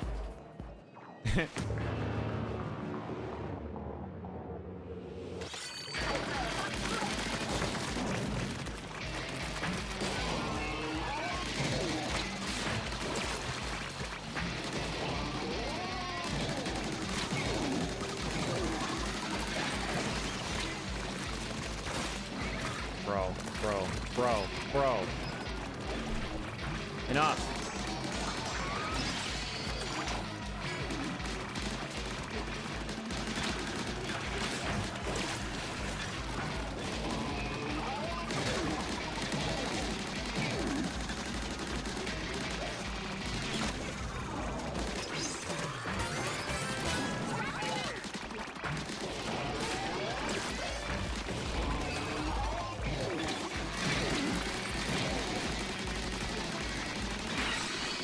Okay, went well.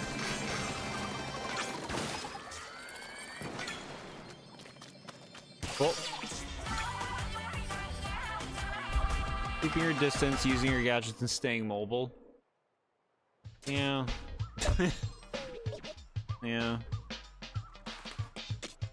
Alright, what do we got?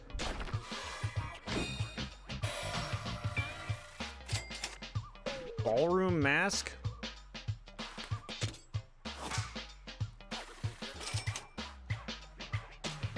A flat object whose coloration engravings may give it cultural value has a different feel upside down than right side up.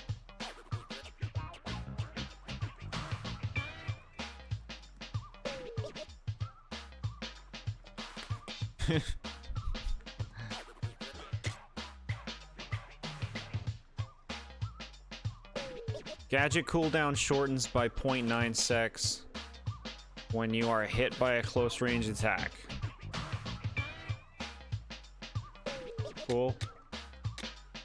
A Splatana. Cool.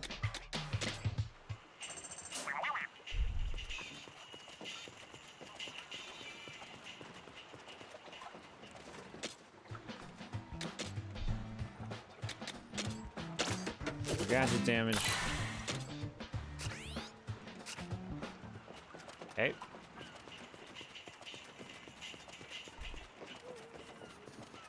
Something over here. Weapon guide? It's all adding up. Okay.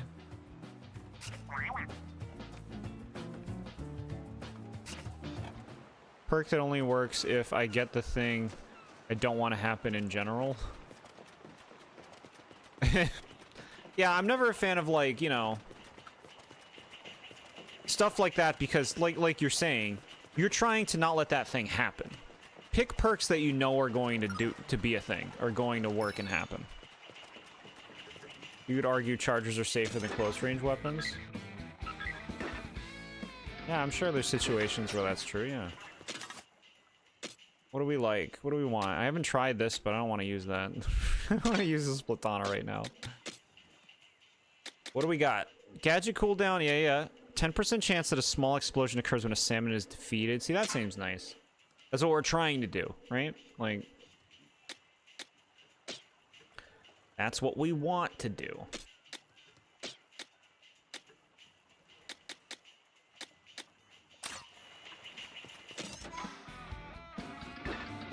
We could do this one speed, or we can just go ahead and do this thing.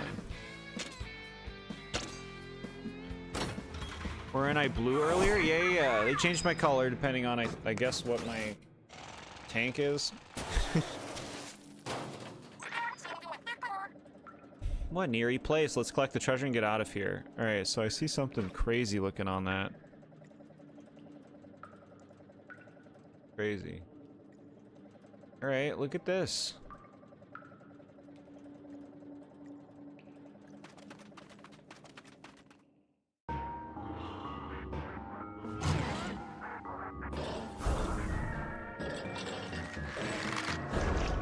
Oh, you're one of those things?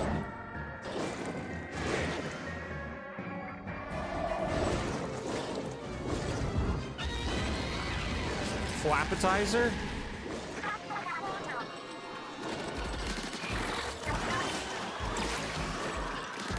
Wait, what? Got it. Okay, no, it looks like the color just changes regardless of what you're using.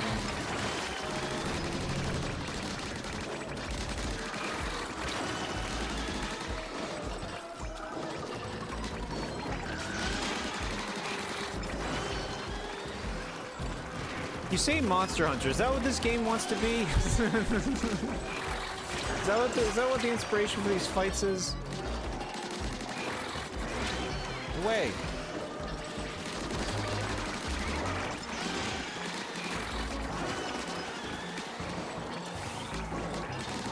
There you go. That's cool.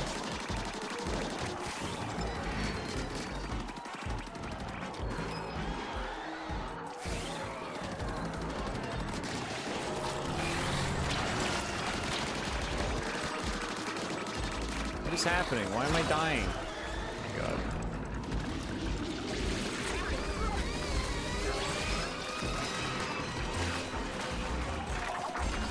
At least I'm not fucking timed during this. The bots drill?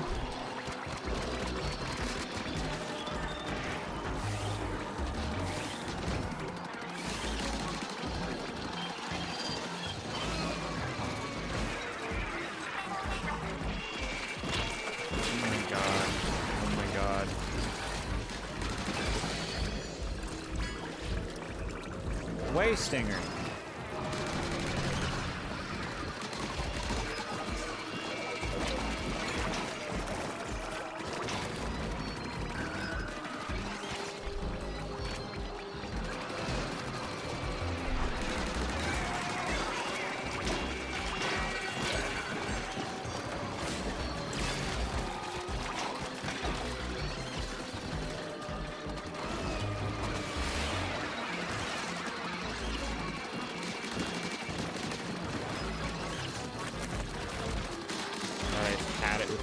Had it with these stingers.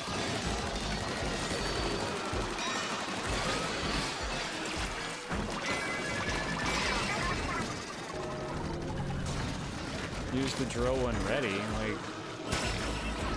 Okay.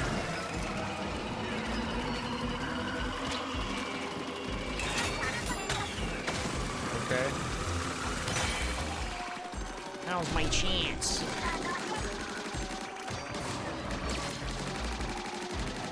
Oh boy. Chip damage. I'm excited to do this.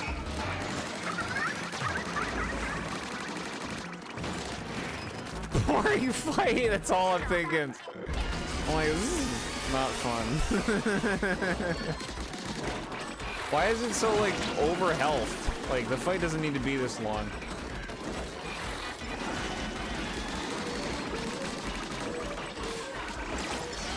Okay.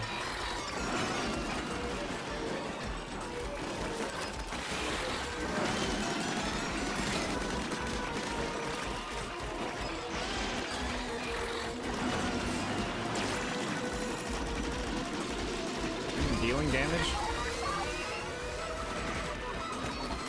Have some power eggs. Okay.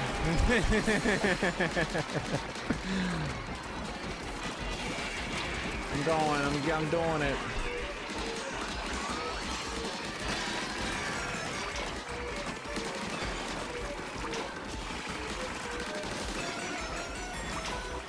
Bro, this music.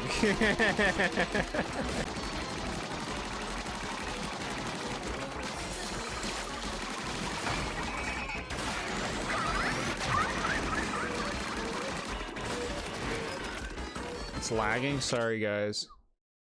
Maybe I can't handle this game. It says my internet's fine, though. Giant health sponge boss.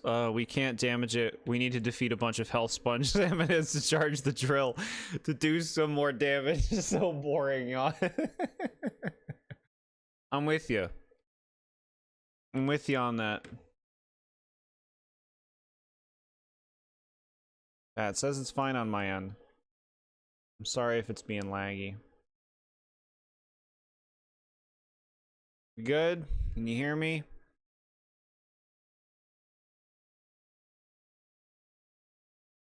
Are we good?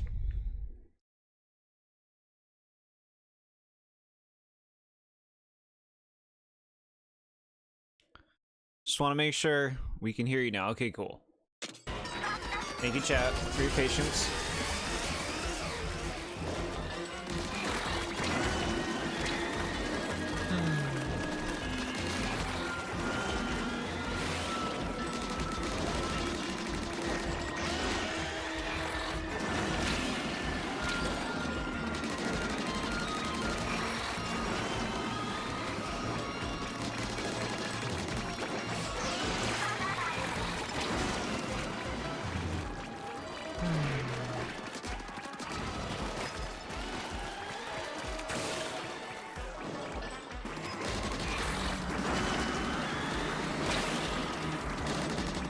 Dumb tornado move. You know this game's gonna have like a boss rush, huh?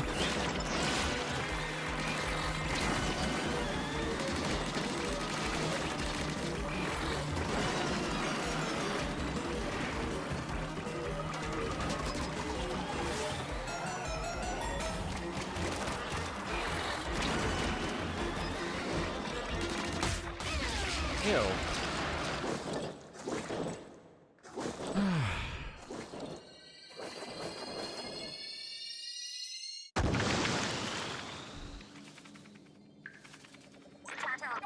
Great work. I'd say we found where that loot ping was coming from. What is this thing? Alright. First boss, how are we feeling? Not sure if you were saying something about my opinion on the boss because lag. Oh yeah, I said you were spot on. Yeah.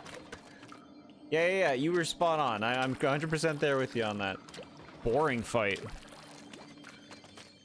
Really boring fight.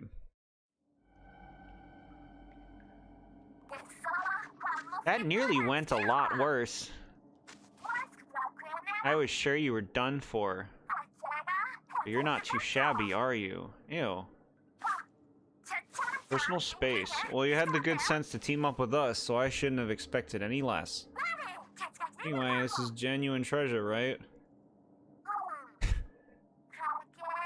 It's not gold, but I bet we could still get 10 million, maybe even 30 million for it. After all, the Salmonids owe us for the damage they've done to Splatsville over the years. We're just here to collect.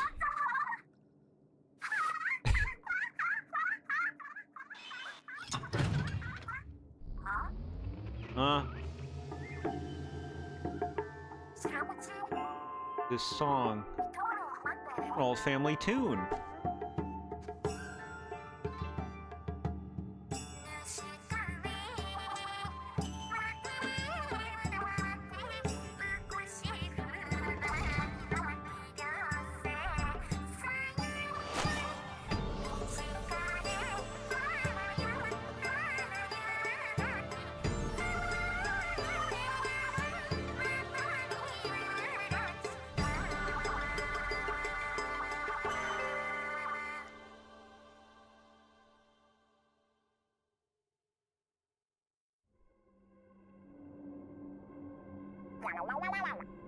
Amazing, it's like being in a planetarium.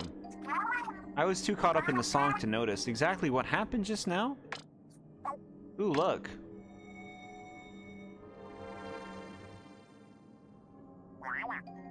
It's a constellation. Are the Salmonids looking up at a tower? A very fancy tower at that. What's that gleam at the top? The gleam can only mean one thing, loot. A tower with treasure at the top, just like a game. I bet it's even golden. No doubt. The note that mentioned gold said something about singing is the key. If it was talking about my song, then this tower must be connected to the gold, right? You mean the gold is hidden in the whole tower of treasure? Now that's a haul worth finding.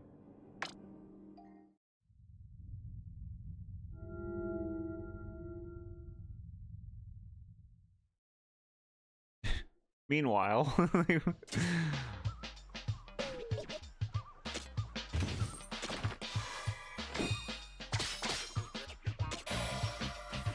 Awkward letter opener.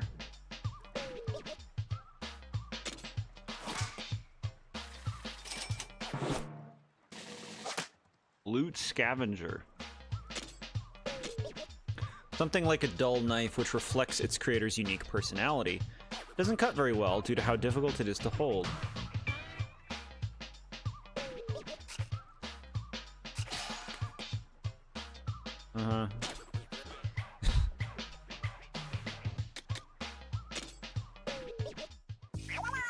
Welcome back!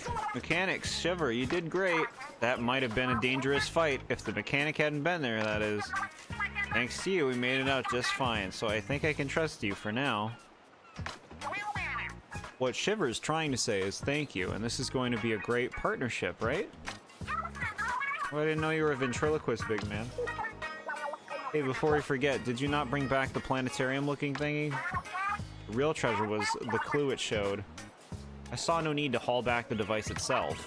Although, if we framed it right and charged for admission, there could be real money here. From priceless artifact to tourist attraction. How about we take a rest for now? You must both be pretty tired after that. Yes, now that you mention it, let's take a few breaths before we search for the treasure tower. Maybe we'll find another clue if we clear out the fog. Take 5, everyone. We'll be treasure hunting again before you know it. You feel the game somewhat opens up now to be more engaging. Baby tutorial section, bad first impression, and it's like 5 hours in. I don't know, like, I mean... You saying that actually surprises me. Because, like, so far the game has been pretty, you know... I feel like I'm about to drift off to sleep. Where's the, you know... Where's the hook? I guess that's to come. Splatoon bosses are weird. They aren't long due to the traditional Nintendo 3 hits and defeat structure. But they at least got more challenging, making it more interesting. This fight didn't change at all. It was just Hell Sponge boss. Yeah. That's why it's a boring fight. It's just like... going around an arena, shooting at the boss, using your same 3 things over and over, while defeating salmonids that are attacking you. Not, you know, it works. It works as a boss. It's just, like, not a compelling boss.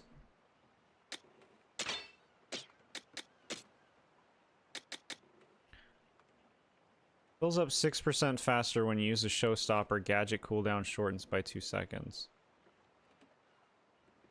Okay. Okay. It's a loot game. The hook is getting the best loot to make the best build to tackle the super hard endgame content. A loot game. That's the hook? I need to see the pulse. I need to see, like, the, oh, this is very cool and inspired. This is why they did it, right?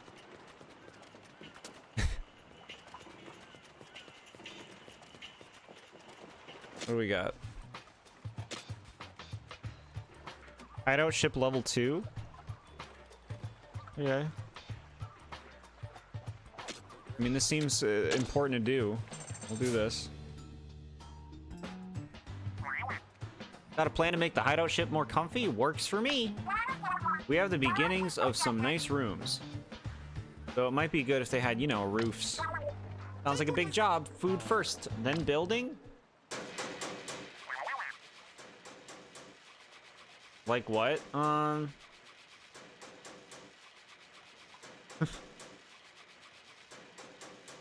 Like, the next island is gonna be not levels. It's gonna be one big open world island. We're gonna go there as an inkling, and we're gonna explore the island slowly. And there's gonna be, like, a gripping story that's gonna unfold, where characters are disappearing. And we see spooky things in the shadows that we can't fully make out. We find a big cave. We go in the cave. We're going deeper into the island in the cave. And it's getting spookier, and there's more shadows, and we can't get in contact with everybody, with anyone. We don't know what happened to them. We don't know what happened.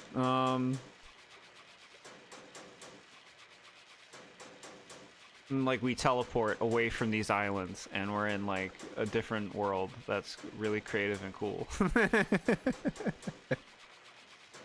Holding out hope. Tossing another one up there. Heave ho. Keep it up. We're not even halfway done. Ugh, isn't this what the crane is for? Mechanic, did you hear what I... Mechanic! Don't you make me use that crane. This. Oh, it looks nicer. Okay. Wow, doesn't this look great? It's like night and day. Now we'll be protected. Rainstorms, moray storms, you name it. You can now construct new facilities. You can now develop new gadgets. Your test range is bigger and can fit more stuff. It looks better too. I'm happier about that more than anything. I have to look at this place. It's a loot game. The hook is getting stronger to tackle the shit they throw at you, but it doesn't elevate much. Some levels get more interesting, but you'll have to see. So far, it's a yawn fest. Yeah.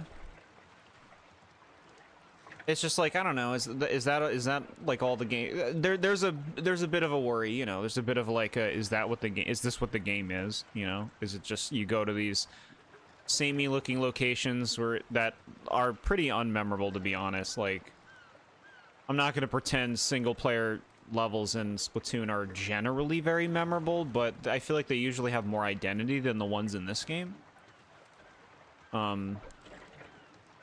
Which are just kind of, you know, you go to some kind of vague island, shoot the things you've been shooting the whole time. All right, that's it. I guess that's it. I just want something to wow me in, like, the level design or the things I'm doing. But, I mean, this is what the game is. It's okay. We'll see where it goes. I think that there will be creative things. Obviously, there will be creative things that we haven't seen yet. I mean, I'd be shocked if there wasn't. Great work, everyone. Let's take a moment to walk around the hideout ship and appreciate our handiwork. Catch you later.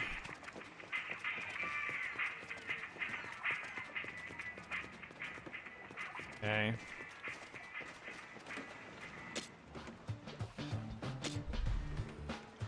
Part development. I don't have anything for this stuff. Test range stuff, like... I'm good.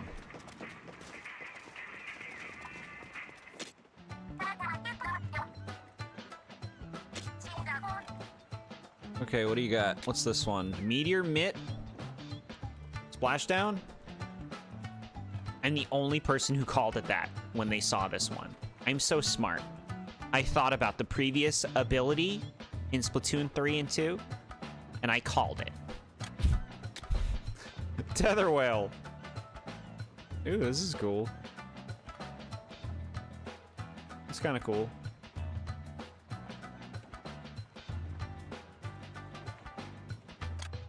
Cool. Jump bomb. Okay.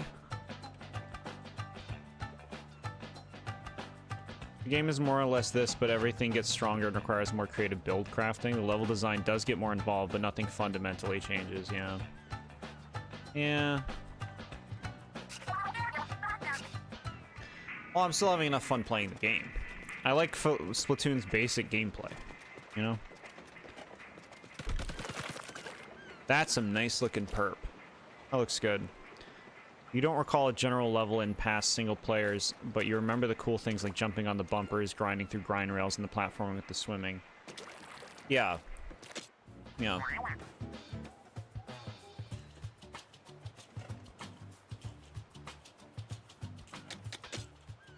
Tell me about the mythic salmonid. Flappetizer. It flies freely through the sky, flapping its well-toned massive fins. Not only does it create tornadoes with its fins, but it also glides through the sky while scattering bombs. Its body is large, but it's difficult to land an attack on it because it's almost always airborne. Use high ground updrafts to gain an advantage in battle. Hitting it with a drill attack will cause it to fall to the ground, creating an opportunity for fierce offensive. Defeat it 2 more times, and that's for the first unlock. Loot games don't really start until you beat the final boss. I don't feel like there's a rule that they have to follow. What kind of design is that? Beat the final boss if you want the game to be creative. My footprints. Alright, what do we got over here? We got like a bigger... This is nice. Look at all the space. Cool.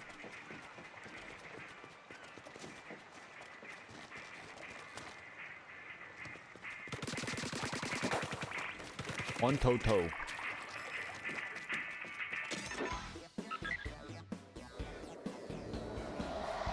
Cool.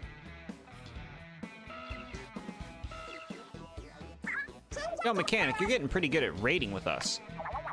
I bet not everyone's as skilled as you. Maybe you could assist people in need? You can now press the minus button to help other players asking for aid. Offering helps lets you attempt a dungeon in a party of up to 3. You successfully help, you'll get a nice little reward as a help bonus. This is cute. But you can't take home what you picked up if you fail. Remember this and try your best. And while we're at it, you can now tackle spicy raids in previous dungeons. Spicy dungeons will have tougher salmonids, but also new treasure chests to claim. You can see the available dungeons and their treasure chests in the dungeon menu. Offer help, challenge spicy dungeons. It's all there to try at your leisure. Loot games reach their peak once the campaign is done and the focus shifts to getting the best loot. Why do I care at that point? Who gives a shit? Why do I care about getting the best loot if the game is done?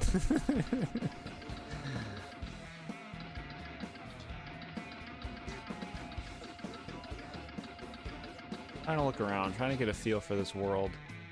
Man, I wish these islands had like any identity or purpose.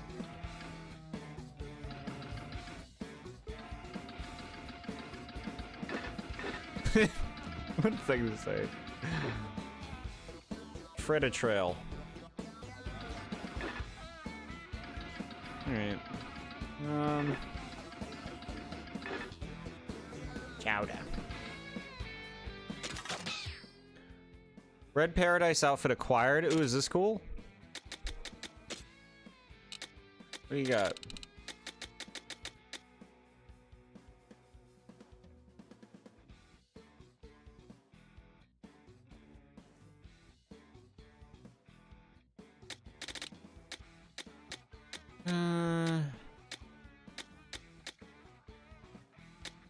Right.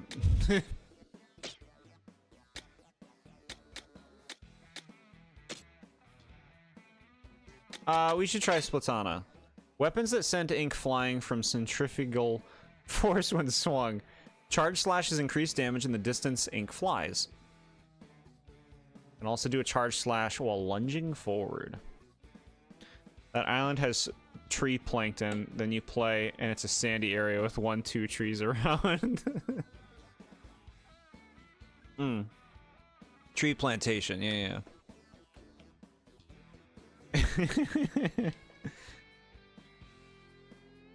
Yeah. You know, like, okay, like 3D World is a great game, right? 3D World has like some really fun levels to play, right? But you go through like the world, right? You go like, oh, we're going to the new world, and the world has like a new theme, but then the levels are just random levels. So there's no feeling of like progression. There's no feeling like you're actually exploring the place that you just got to. It just feels like a hub world that just exists to carry the levels, and the levels have nothing to do with what you're actually looking at. Kind of makes me think of that.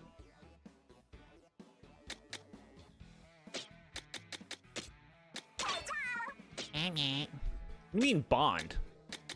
Bond with them? Alright. Give me the speed.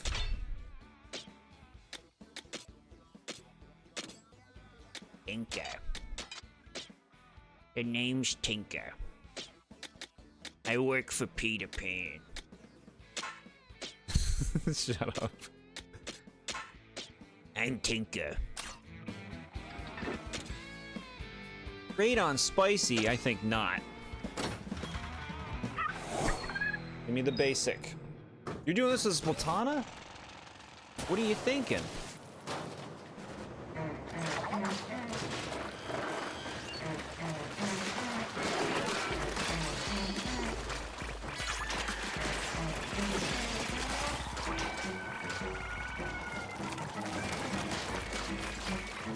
Loot game.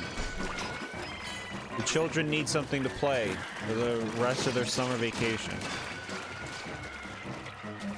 How else will they fill their time? Let's create a loot game.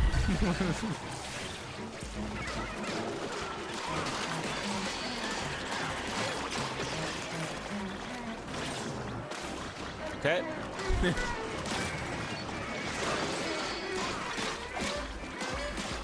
Splatana feels a little snappier in this game. A little snappier. Went back to these levels when I was souped up with high-level weapons so the match can end quicker. You don't have to do them, you know? You don't have to. Look, I want to get it over with.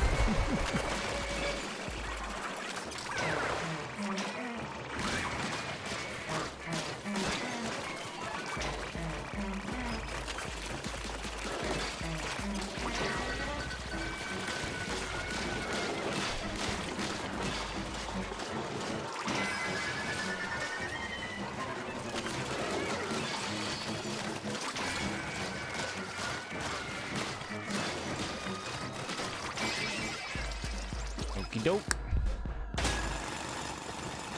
It's going swimmingly. Okay, there's the thing. Bro, you can barely even make these things out. I think the designs would be nicer if there were less is more. On these like mega boss salmonid.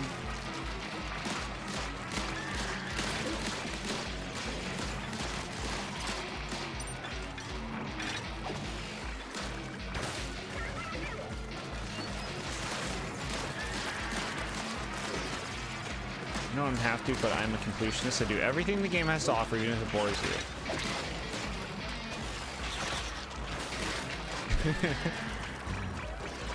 Okay. Well, there's something to be said for the conviction, that's for sure. And the fortitude. But I don't think you should stomach something you're truly not enjoying. Not that I think this is that kind of case.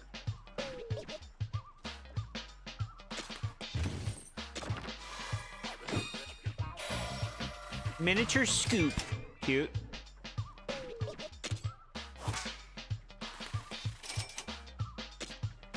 It appears to be an ice cream scoop with a unique design. A single serving from this wouldn't be enough ice cream for most.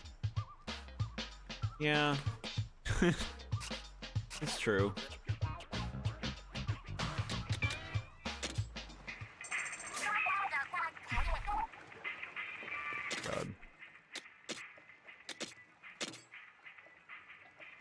Tinker. My name's Tinker.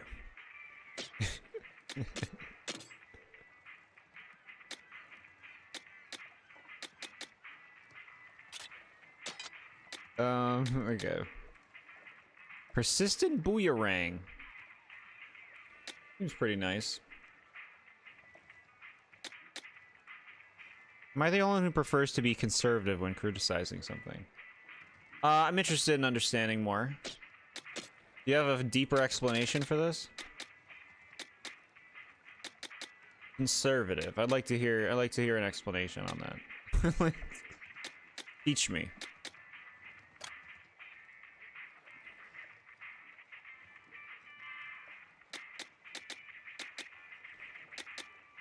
But no, you're definitely not the only one. Whenever anyone says, am I the only one? You're never the only one.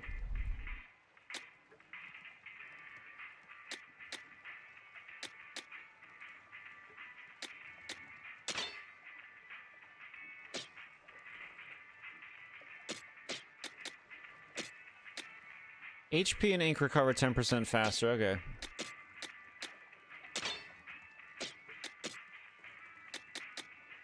Damage dealt to far off salmonids. Gadget cooldown. Oh yeah. That you're in the air?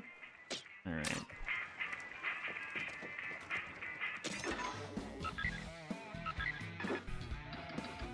Okay, so I guess we like cleaned up the first area as opposed to like, you know, the new spicy challenges. Guess we'll do the Fritta Trail. Okay. Take me.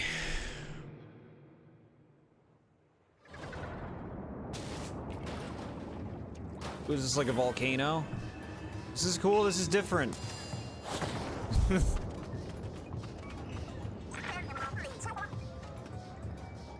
I'm enjoying the game. It's like a C-tier game, something they made to change up the formula in the Splatoon series, like Side Order being a roguelite. I commend them for being different, but kind of boring game to me, unfortunately. I gotta obviously play more. Currently, like, I kind of get it. Like, I wouldn't say it's boring. I would say it's kind of boring, you know? So I think that's like a good way to put it. I try not to get hung up on nitpicks or things that are personal preferences. A lot of time I can recognize that something is a flaw, but it doesn't bother me. Oh yeah, yeah, if something's a flaw, but it doesn't bother me, I'll acknowledge that too.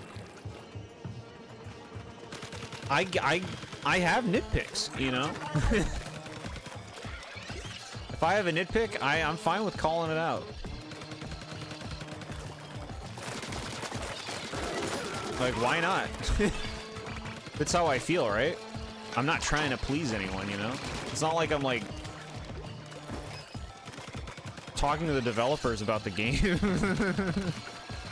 Even then, though, it's like opinion's an opinion. I just have a tendency, you know, not the only person like this, a tendency to see things that could be improved, you know? Always looking for ways things can be better. Doesn't mean I can't be satisfied, though. There are a lot of games I like that have flaws.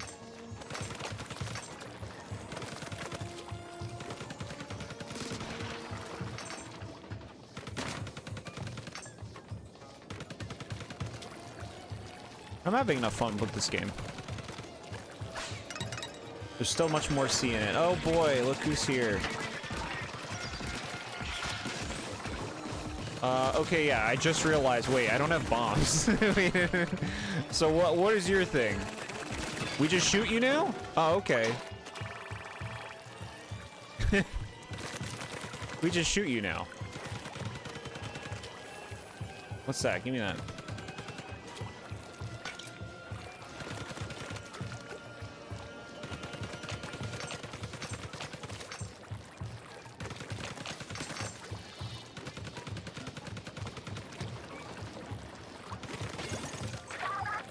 Hey, we got these. They don't even, like, introduce them to you. They don't even tell you what they are. Oh, okay, there we go. Like, we know you played the other Splatoon games if you're playing this.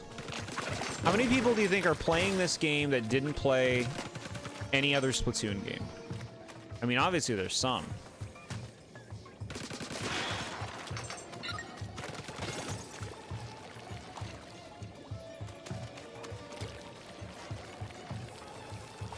Bro, this music.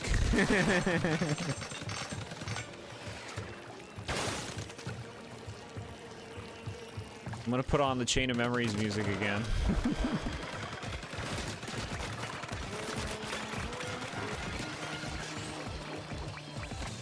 Made as an entry point to Splatoon. Did they say that?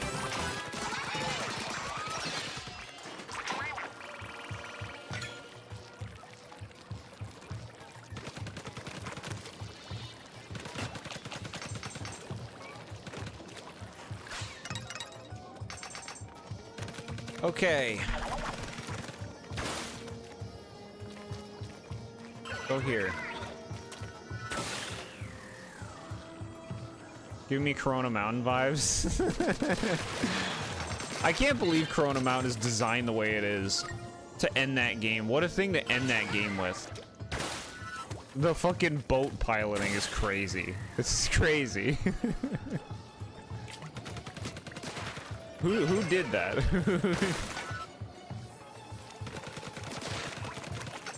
We're out of time. We can't do anything.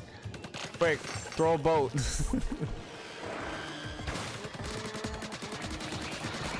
What are you? You're a very special stinger, huh?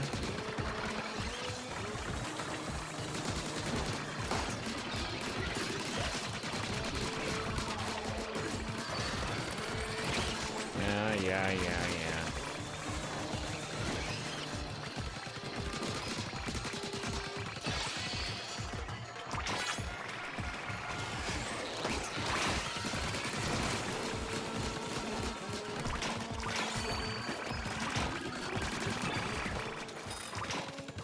Good. Like, at least this is different. I don't think I've seen lava in these games before, have I? The lags. I'm sorry for the lags.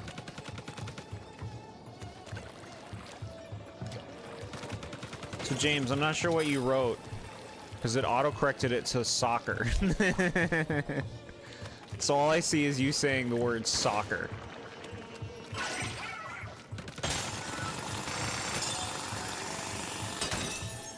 Oh, it is lagging. Yeah, look at this. I see it. It's actually showing me something now.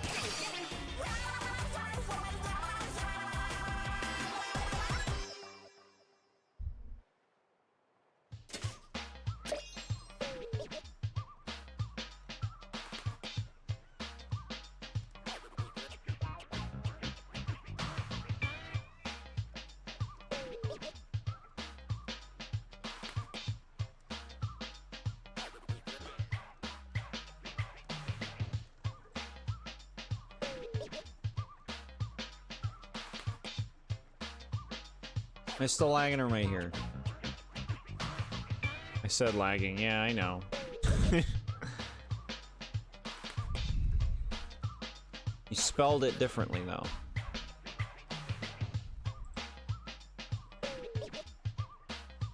Alright, well, let's try and apply this.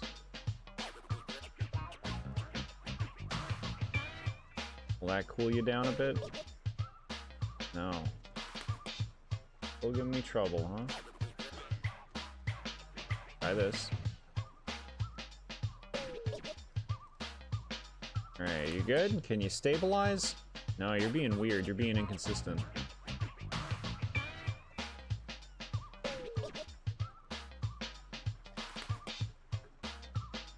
Still lagging a bit, yeah. Thank you for telling me.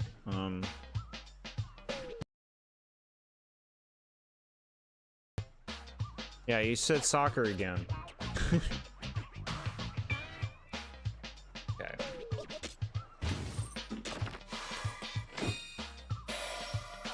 Little tail. Cute.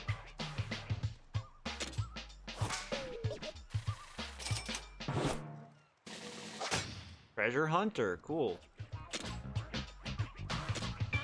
A small, cute tail. One can't help but wonder what the rest of the body looked like. Bro, these descriptions.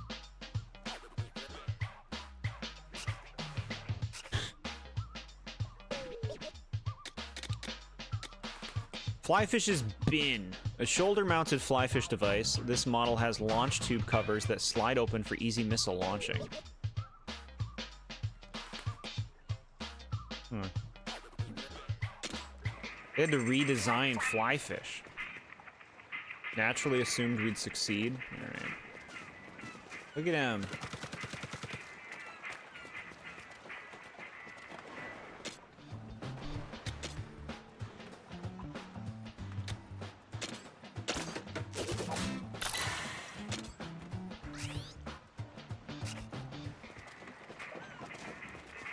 More damage.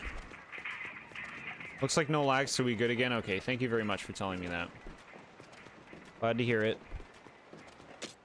Yeah, what do we got? Hey, Media Overlord, how you doing?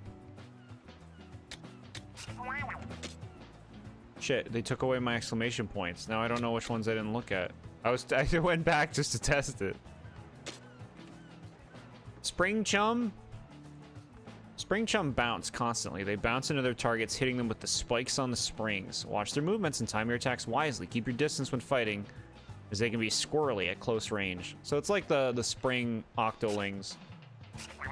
Or octo... somethings. Octarians. From the single player. Any raging? No. I don't think any raging, no. We're still, like, pretty early in the game, I feel. We just opened up like a new island. Lava land. Compass is fixed on something. Here, we'll go to the compass location. Look, this will be great.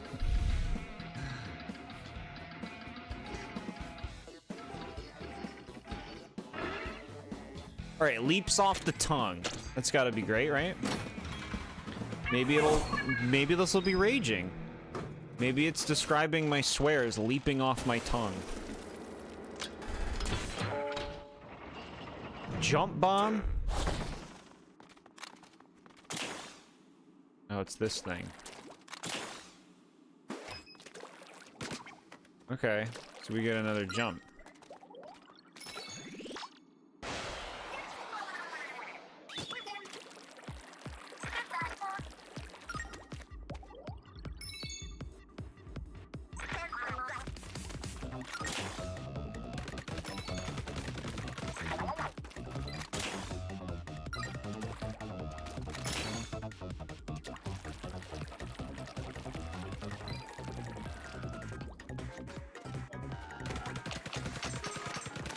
Splatoon.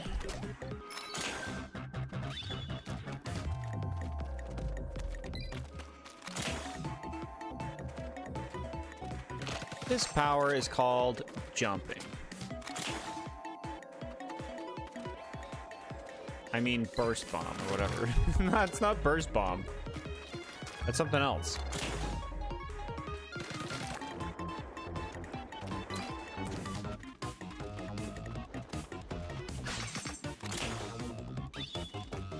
Who's the big bad? I don't know. We're just fighting basically wild animals. The big bad are the lions and the tigers and the elephants that live in the wild. We went to their home to take their shit, and since they're attacking us, we destroy them. That is my best way to describe what's happening in the game.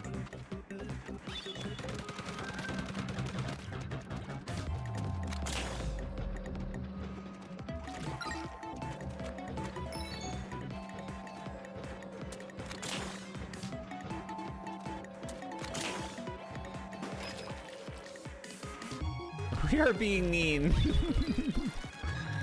Yeah, we're just going to where these salmonid live, taking their shit, because we got in debt. Because our society got in debt, we're just like, all right, well, let's go rob the animals. A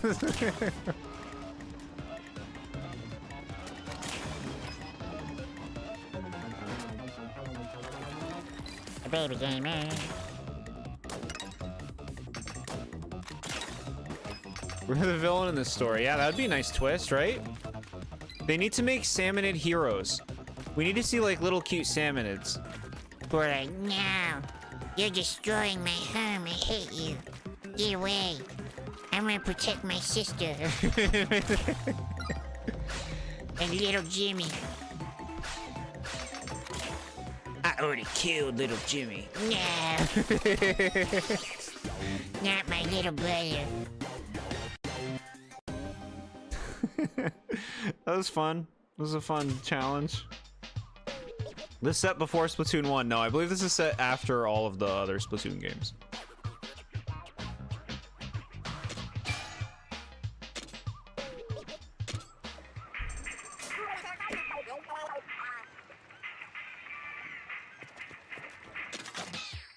All right, I got a new thing. Hammercraft. Is it cool?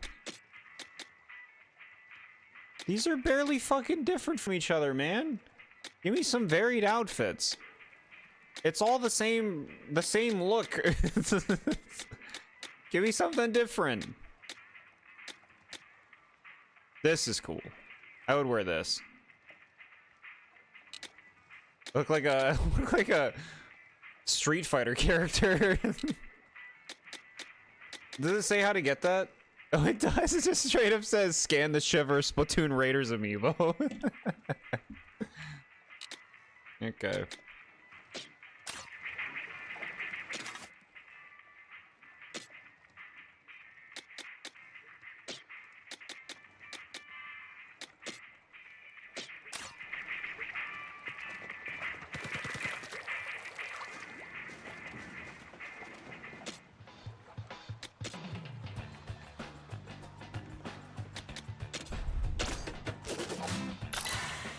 More gadget damage. How you doing? Can I buy anything? Can I make anything? Yeah, you could make like one of these things. I'm not really sold on these bomb balloons. They just seem like work. Like, why use anything that's work? I mean, you could lay a bunch of them out and then blow them all up at once. I guess that's true. This thing doesn't look too hot either. Dash bomb is...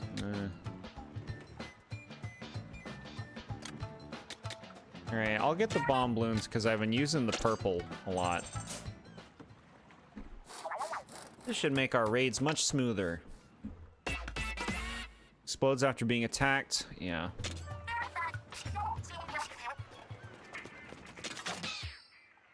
Algae camo? Is this cool?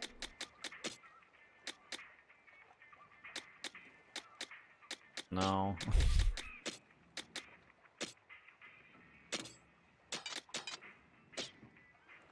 Yeah, alright. So I can only use one more, huh? The two I have are already so good, though. Like, it's hard to... You can just exist there. What? No, I don't want to go over there right now.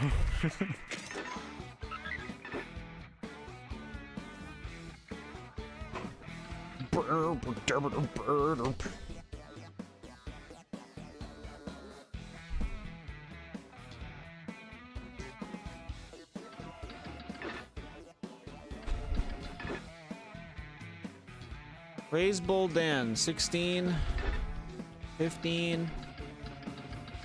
I guess we want to do this 15 one, Temper Den. Okay. Take me. Wait till you see us in action.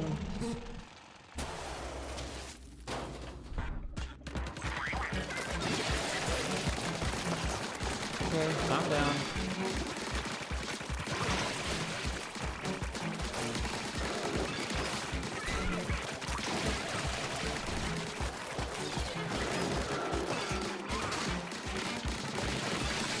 How can you beat this combo? These gadgets. Seeing clips of the new Avatar Aang movie. I'm so disinterested in seeing it. The voice actors aren't even trying. Probably was in production hell for years, but it has such flat deliveries. Wow, wow. Okay. I don't remember what the voice acting was like. I watched the movie. Looks very nice animation-wise.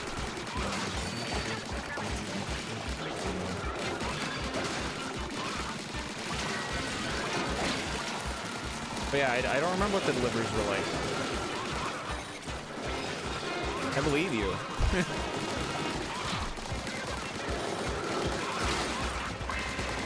Oh, get away! They can beat it.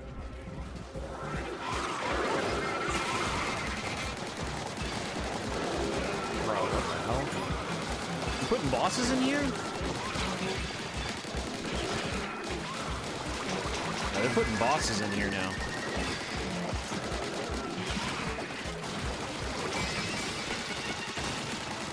Cool. That was fun.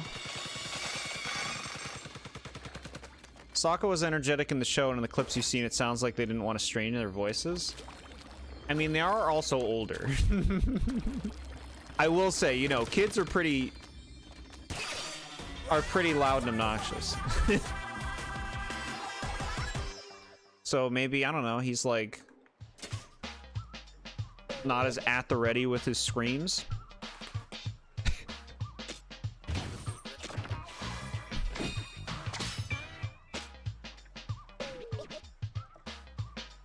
Toy Claw Blaster? This is cool. I gotta try that. One thing I would say about the Aang movie is it's the only post Avatar thing I've watched that I've enjoyed.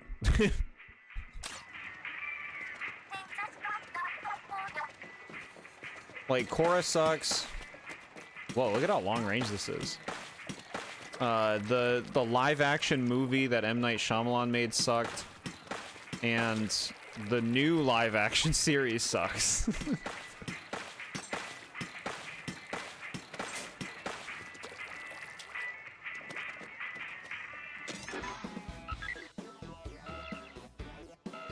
Oh boy, look, it's one of those levels where you run around and fight enemies over and over again.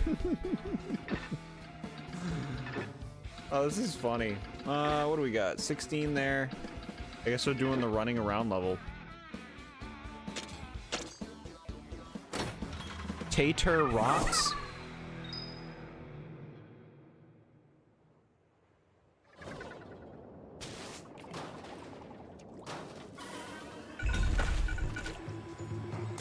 Is Avatar Nickelodeon Star Wars where they haven't topped their original series yet? Yes. In fact, I would say they should have just left it alone. Thing is, like it is with anything, known names are gonna sell. They wanted to create it into a franchise, but like the original show clearly worked the best. Just kind of leave it alone at that point. It's become this like bloated thing now too, like Avatar, like it gets so much credit. And like it's a fine show. It's got some good themes and like a nice progression, especially for like a show that was on Nickelodeon for like a younger audience. It's compelling for younger people, and especially there wasn't a lot of stuff like that at the time. But like, you know,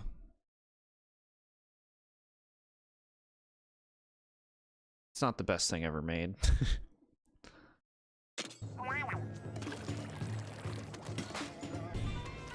This thing looks like it's gonna be weak. Are you gonna be a weak weapon?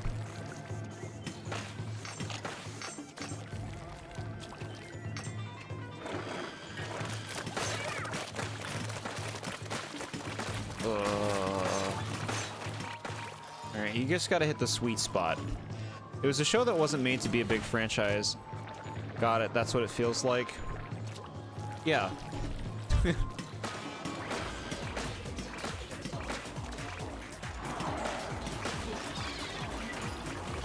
Yeah. It's a cool concept, it's got some cool ideas. Whoa, there's this thing like making barriers? It's kind of cool.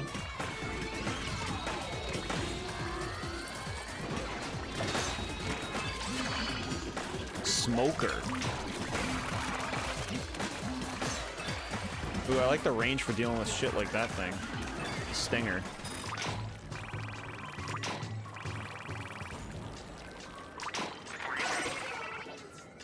Yeah, I mean, like, I didn't grow up with Avatar. I watched it, you know, for the first time, I want to say, like, about 7 or 8 years ago. Probably, like, 7. Maybe 8. And, like, it's got, you know, the characters are likable. I just don't really like the story very much. I've explained before. To me, it's just like a bleak world. Because it's a war. I don't like stories about war. Because I think war is an uncompelling, focal point for storytelling. For me personally. It's like always the same themes, you know. People are suffering because there's war, and so there's someone in charge who's just like greedy for power. It's like always the same shit. And to me, that's just boring. Boring and played out to see like the same themes. This actually like kind of makes me think of, because I've been playing Fire Emblem Path of Radiance, and I didn't know that game was going to have a huge focus on racism. It is a huge part of that game's story and world, and I had no idea. And that's another thing I'm not interested in watching or seeing in storytelling, because that's also always the same thing. It's people don't understand other people because they're different. They're afraid of them. They treat them poorly. They talk badly about them, but of course it's like, look, we're not so different after all. Every single thing that tackles the subject of racism is the same thing. It's always that. You have the people who are like really set in their ways, who are like unwilling to see that they're actually the same, and then there's the people who can see that they're the same. It's just, it's so boring. The second like that theme comes up in like any form of media, it always plays out the same. It's like, yup, I know, it takes time for people to learn, and hate breeds hate, and all that.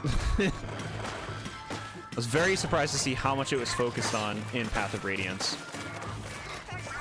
Or is focused on, because I'm not done the game yet. This weapon's pretty nice. I like the distance. I like the satisfying pop. I watched Avatar religiously back then and kind of dropped Korra due to that show being everywhere with its inconsistent airing schedule. Then one day Nickelodeon decided that this is a huge franchise and it's everywhere again with new media like game shows and movies. It was weird. Yeah, I think basically it's like what? Outside of SpongeBob, it's probably the #1 thing that they would love to... Dumping chum. It's probably the #1 thing that they would love to,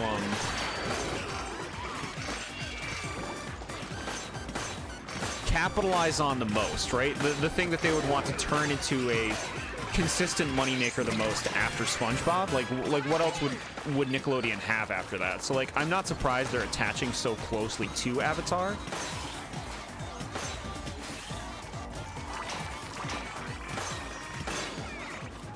Especially for like the current generation, you know, a lot of people who grew up with Avatar, they're in like their 20s and 30s now, and they want to prey on that nostalgia like everything else is doing. Makes sense. It's a very white centrist take on racism in media. Racism in works made by people who actually experience racism is far more nuanced and in-depth. Yeah, it's not the Fire Emblem's take on it is like the most unnuanced thing you've ever seen. It's like baby's first racist story. Like it's it's so heavy-handed.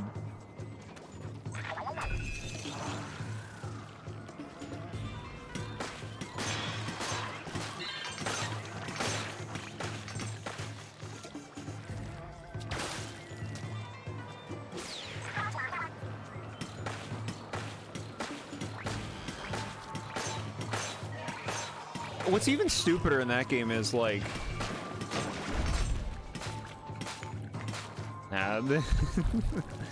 I'll finish my time with the game before I say anything further on it.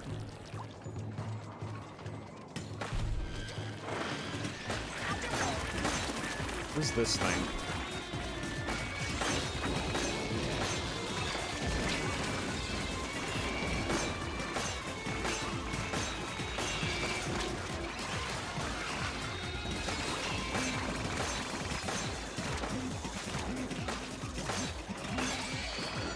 Good.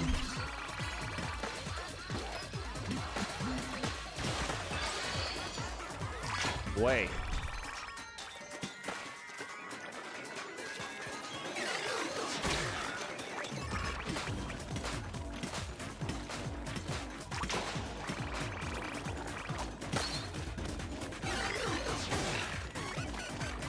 One of the things that I don't like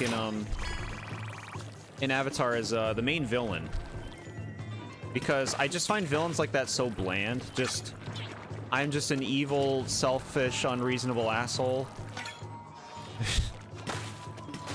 It's like no nuance to the character. Boring.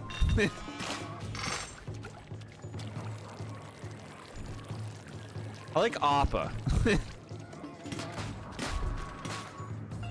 Try watching something like the movie Moonlight, where the social critiques are far more nuanced and subtle. Social critiques? I think it also has to do with, like, I don't know how much I'm signing up for social critiques and the stuff that I'm watching. You know?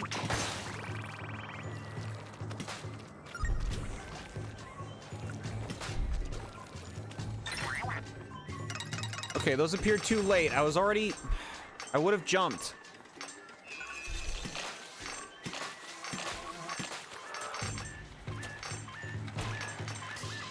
Get away, thing! What are you?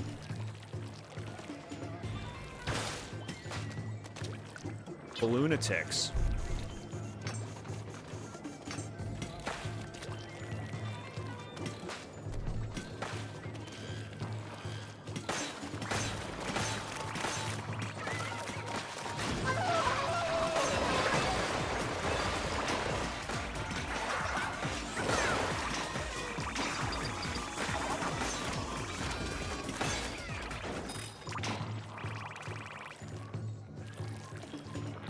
Okay, drill ready. Oh my god, they want me to do a lot of grinding.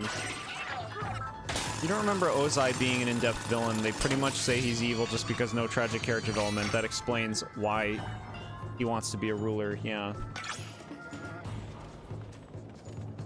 Yeah, I don't like that he attacked Zuko. That's mean.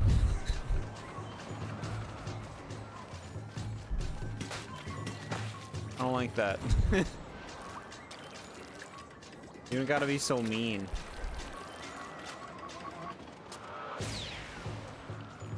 Pure evil villains can work, but I think villains who are terrible people yet have nuance to them, even if it doesn't make them sympathetic or better. Needs to be a reason. Give me a reason. I don't remember them giving me any reason with Ozai.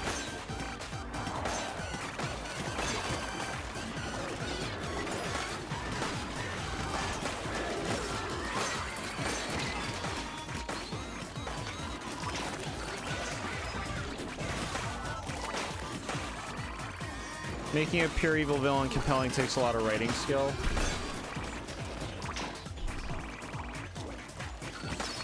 Yeah. Yeah, most of them do not do it for me. I honestly can't believe some stories still do that today. Like, I can't believe that's what Dragon Quest still rolls with. Dragon Quest is like, look, it's just an evil guy, an evil wizard. He uses dark magic. Like, what is he? Where's he from? Don't ask that. Why is he evil? He's just evil. He just wants to destroy everything. Like, oh, okay, great.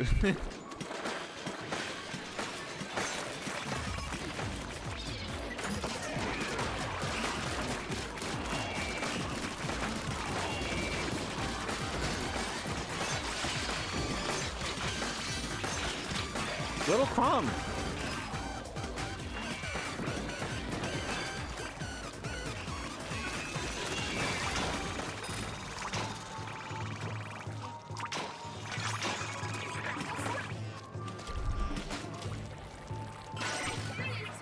Remember what you do in these boring levels. Fill the drill to the halfway point. You fill the rest for a bigger payout. Yeah.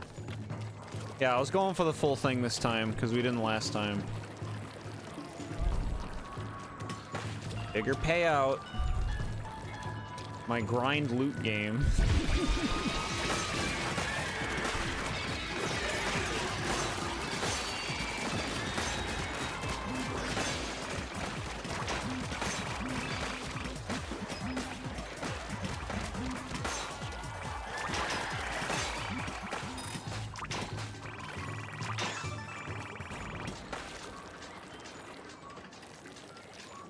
Pure evil villains can be amazing. Bill Cipher has absolutely zero redeeming qualities nor sympathetic motives and is an excellent villain. Yeah, see, Bill Cipher is, like, charismatic. A villain can be written horribly, but if they're charismatic, they're great. You just gotta have some charisma. You just gotta be fun to watch, you know? Like, nothing is more boring than, like, a pure evil villain that has no charisma and is not fun to watch. That's so bland.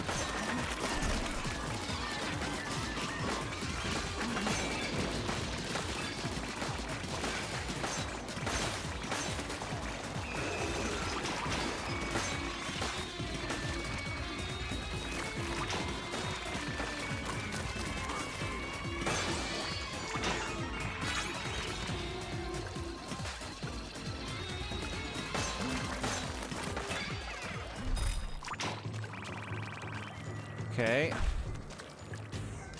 Lord of the Rings wouldn't have worked if Sauron was a three-dimensional villain. It sounds strange to say it wouldn't have worked.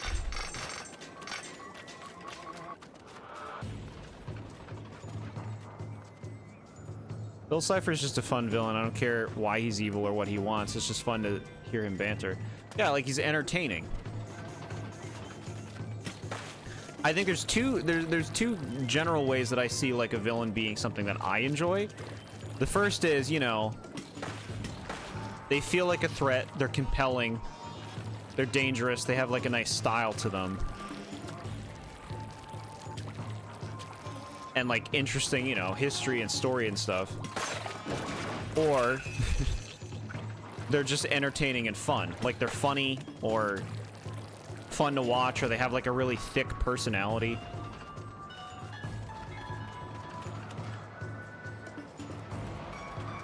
I guess we'll go over here.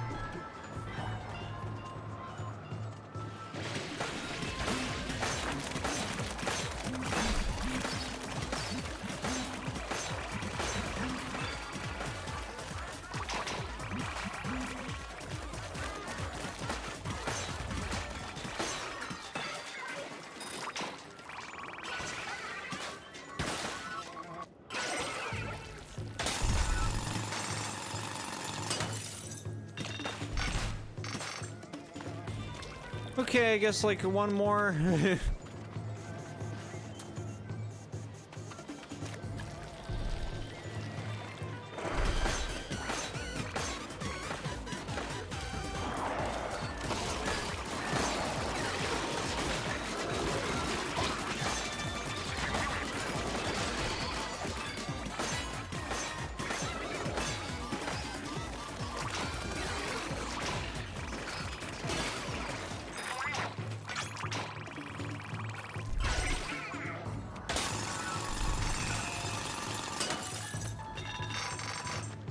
Okie doke.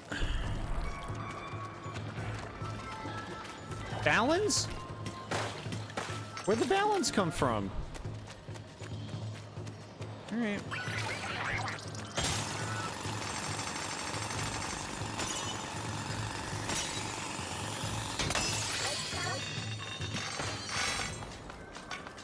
Okay, we got a lot of stuff. Great.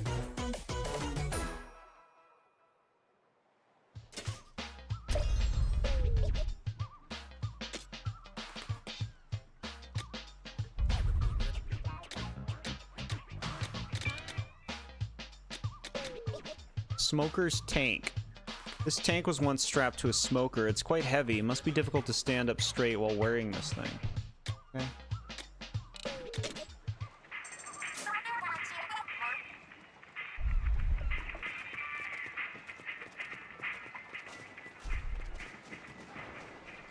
Do all Nintendo games have someone talking to you now? Like, I'm just like thinking about it. It's like, do they all have that? Do they all have like a little character who's like, hey this, hey that? It's just like a thing in all their games now, regardless of the series. Porky Minch from Mother 3 is one of your favorite villains of all time, and he isn't very three-dimensional. He works so well because his actions motivate the player against him brilliantly. See, what I like about Porky is he's original. He feels different.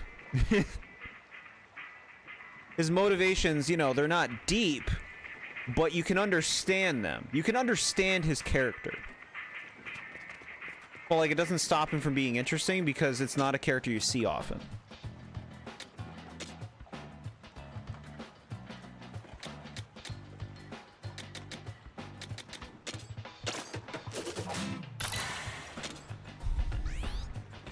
Where to main character. Every time you finish a level is so tiring in most modern games, Nintendo games. Yeah, like I was thinking, like even Metroid Prime 4 has characters to talk to you and tell you what to do. Even that game does.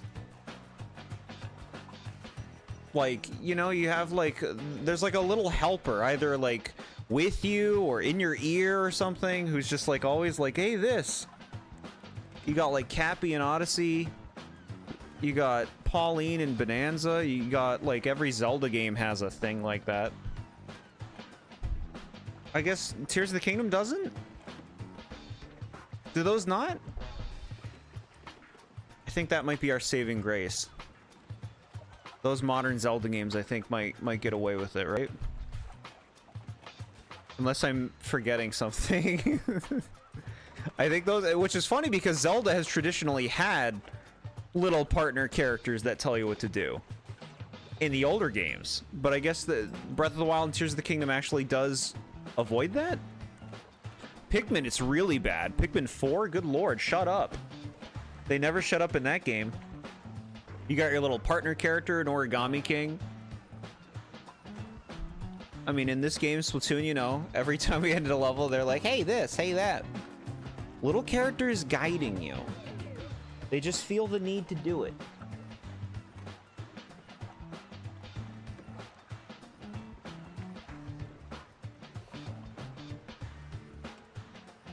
Has a lot of charm to the game? Interesting.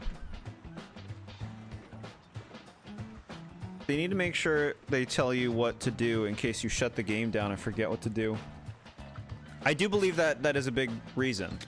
You know, they want to be sure that the player feels engaged, right? They don't want them to, like, you know, not know what they're doing or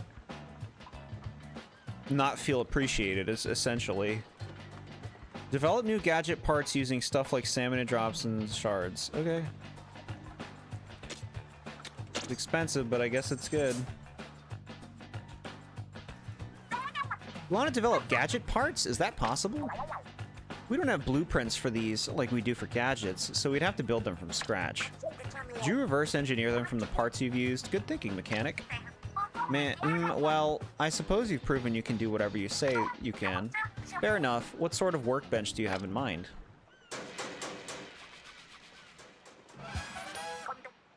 Okay, it's done. I'm especially proud of the magnifying glass placement. All you did was adjust the angle. This should help smooth out any detail work you need to do. Use it whenever you want to make parts. Nintendo protagonists never talk.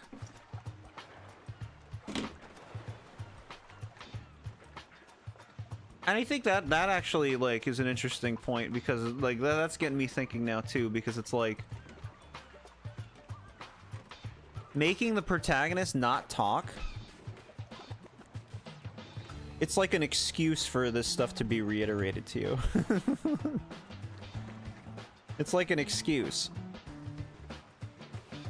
Like, they have to have characters around you that do talk. And then they can tell you all the stuff and be your little helper on your Dora the Explorer adventure.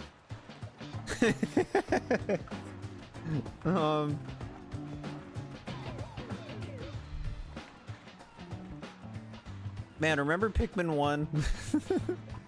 Where you're just there. It's just like, all right, here's the level. You walk around and you explore, and the only thing that interrupts you are Olimar's thoughts. No one else. Just Olimar. He's musing, he's thinking, he's reacting. It's nice. And then the second game, he doesn't talk anymore. Except in the journals. He doesn't talk on the field. Now whenever you find anything, the ship talks to you. Not Olimar anymore.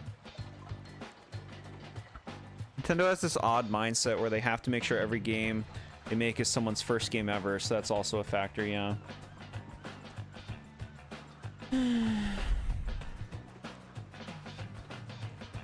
You know what's nice? Pit talking in Kid Icarus Uprising. He talks a lot. He reacts to what's going on. Like, there's helpers, but he's still a character. He's not a blank slate. And I like that. I'm sick to death of nondescript, silent protagonists. I don't want to project myself into the game all the time. Sometimes I want to play as a character. I'm with you. It's become too common. It's become too common with the nondescript thing. The fact that they did that to Pikmin 4, too. Like, Pikmin series has always had characters with lives, with identities that you've played, and then even Pikmin 4 went the route of, like, okay, let's give them a create a character. And it's like, that create a character in Pikmin 4 means nothing. That character means nothing to the story, means nothing to anyone. They're nothing. Like, I want to be characters with personalities. It's fun when you're playing Kid Icarus Uprising and Pit's reacting to things. Like, you get to play as that character. I was thinking this too. It almost tells me that, like,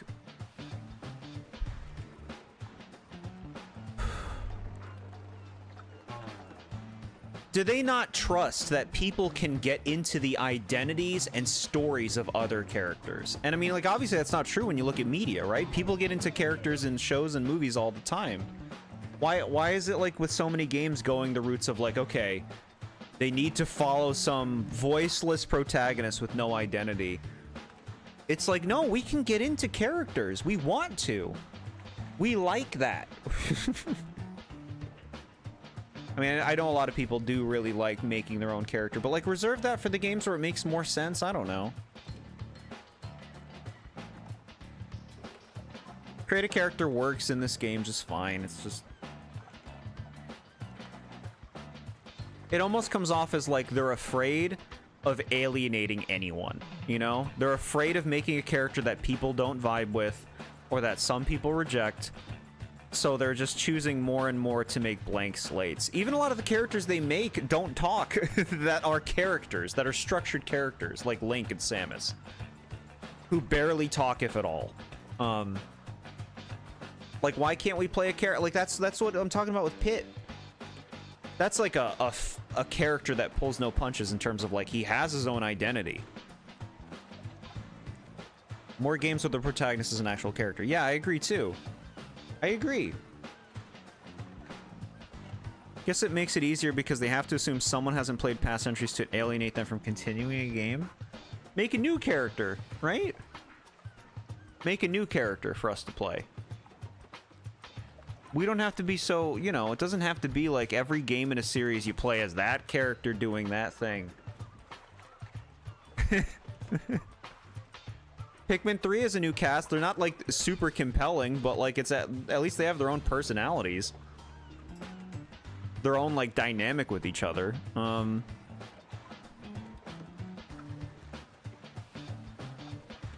I think, you know, I think it's a good thing to encourage people.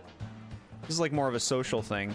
I think it's a good thing to encourage people to feel like they can relate to others. And I think controlling characters, other characters in games, would actually help people being more understanding, more compassionate of other people, of their priorities, of how different people can be. I actually think that would be a healthy thing. To give more opportunities for people to put themselves in other people's shoes. I think the reason so many characters in games, especially Nintendo games, have silent protagonists is to make developing gameplay easier. Yeah. Yeah.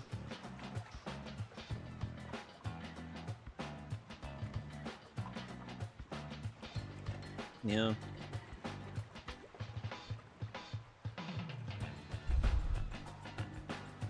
But really, like, we can do it. We can play as other characters with different priorities. It's good for us to practice that. Afford us opportunities to do so. They're like, no, you'll be the same blank slate. You'll never learn to think outside of your own box.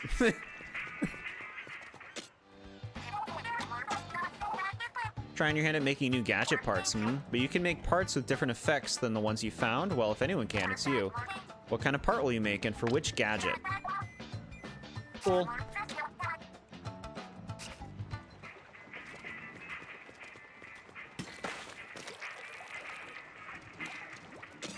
I think it would broaden people's perspectives to play as other characters. They'd learn stuff. New compass, huh? Let's see what it's reacting to this time. Be cool for Nintendo to make a compelling protagonist with their own personality. But you think that ship has sailed, unfortunately. They found their way in these games. Yeah, they found a formula that they've been kind of sticking to for some time now. Arthur Morgan is the best part of Red Dead Redemption 2. That's what I hear. I hear big praises for Arthur Morgan.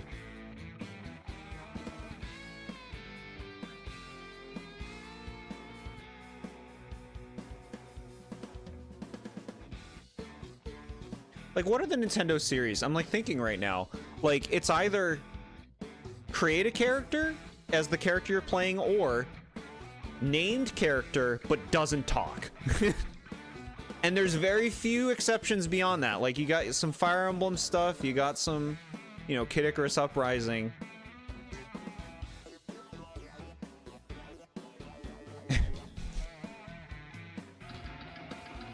I don't know. It's tiring. I'm especially tired of it in Pokemon. I'm so tired of the Pokemon lead being a nameless, I don't talk character. I'm so sick of it. It's fine for me to be that in Pokemon, but don't pretend I matter to the story, please. That's what aggravates me. Is they like... It feels like they're gaslighting me. It feels like they're gaslighting me into believing I matter. And it's bullshit. Like, I feel like I'm being bullshitted when I play Pokemon. Named character that doesn't talk, that has a companion that does all the talking. Yeah. Yeah. Arthur Morgan is a beautifully written, compelling protagonist whose personality manages to fit regardless of your choices in the game. Yeah, see, like, that sounds compelling. If anything would get me into playing that game, it would be interest in seeing Arthur Morgan's writing and characterization. All right, we're going to revolutionary cuisine.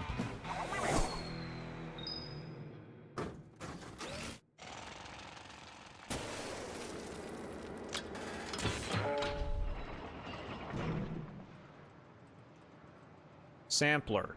Splatolites? What are these? Ooh. Oh, it's the Splatolites. They look a little different.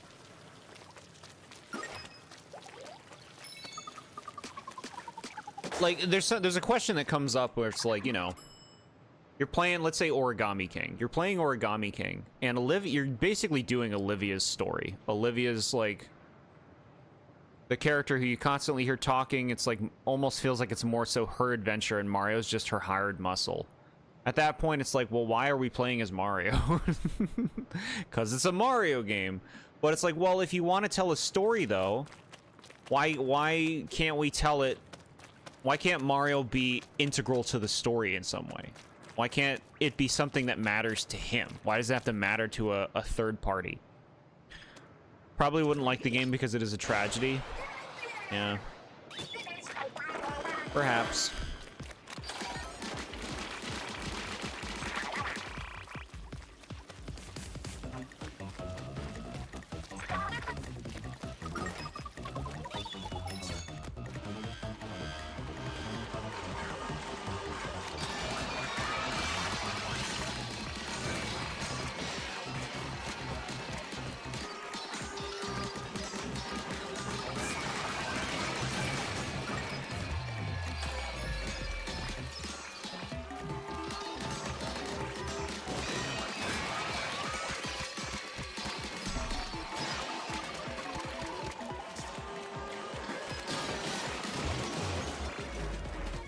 Okay.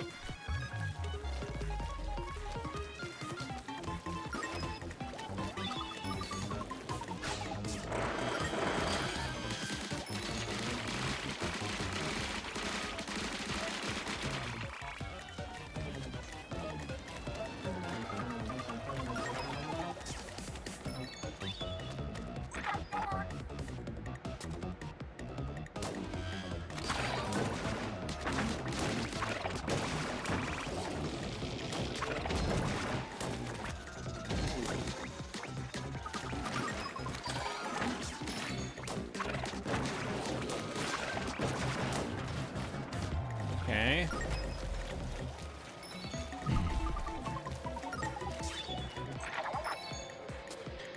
I guess I feel like they're playing it pretty safe these days with how they design their stories, their characters, because they don't want to turn people off. They want to make games that as many people can enjoy as possible, you know? But it's also making them a little more samey.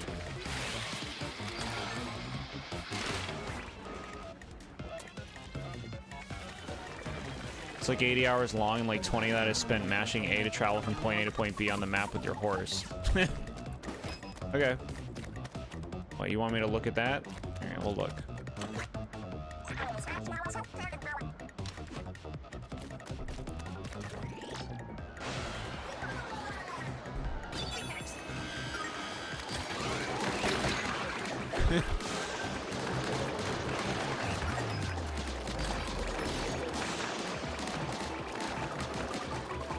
So these flowers like spray ink everywhere? Alright.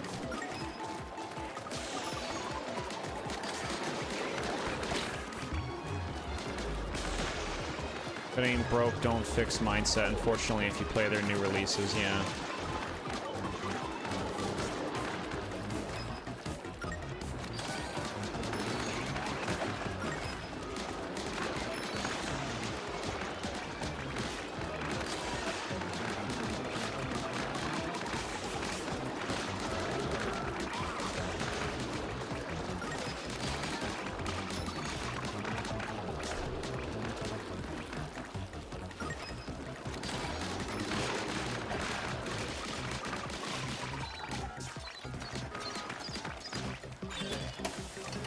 Okay, that was a little tedious, but straightforward.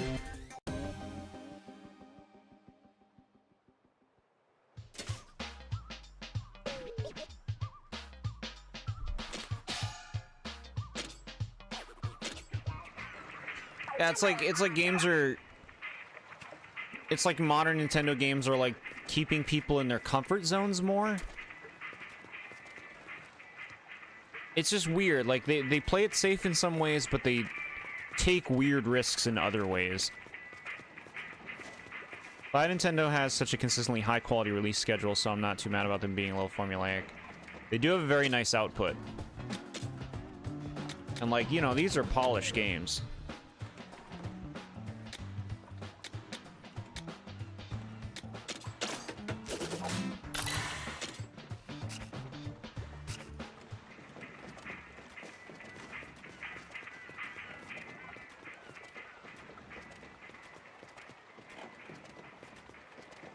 Alright, we got scrolls. What do we got?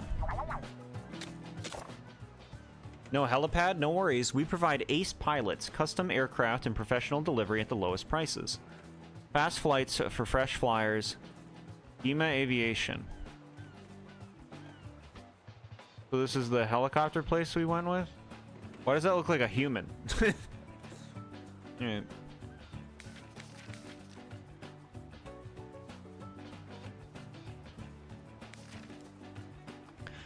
Dearest angelfish, please forgive me and my bullheadedness. I can't bear another day without you. Life alone is dull and disappointing, like toasted seaweed that's gone all soggy. Tactically yours, Ichabod. Stupid. Message in a bottle, very cute. A way of salting. This wall mural appears to depict some type of recipe. Add power eggs and a pinch of salt to a resealable bag. Massage well, allow to rest, transfer to a new container. Would this really work?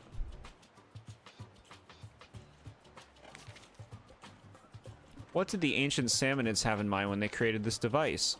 It uses high purity spirulite to project images of starry skies on ceilings and walls. It seems to only be activated on special days like festivals.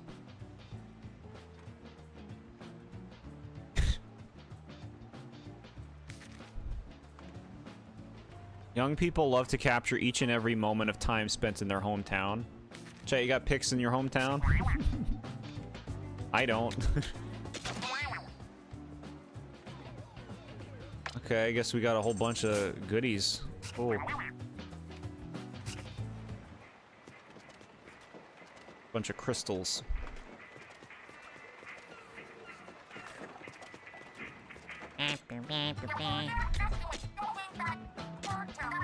You want me to make these? Because I don't want to make these. I'm good. Take the exclamation point away.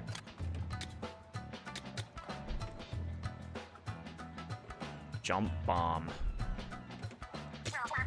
Alright. This should make our raids much smoother. Jump with explosive force, choose a direction, and blast away.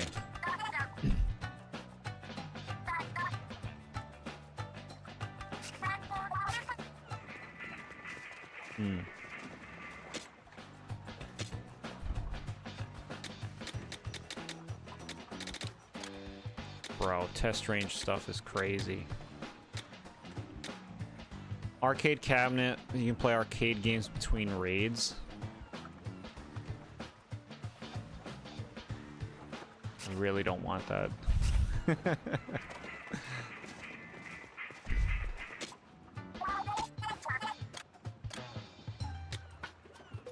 Meteor mitt. Meteor mitt looks great.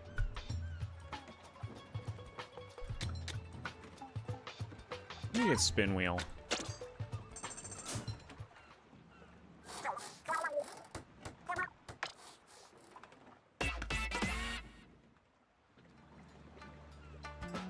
Hold the button to lock onto and chase boss salmonids. Okay, that seems kind of cool. Seems like that would be good. Yeah, these are only 1,000, these like basic ones. I'll make this one too.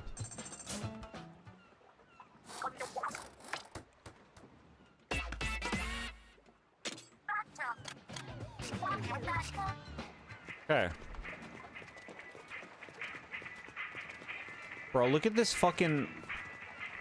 Look at this exclamation point. They have to put that on the screen at all times when you're just here.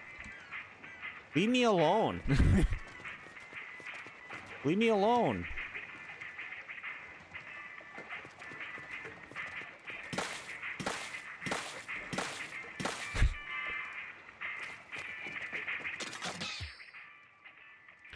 Okay, we got some outfits.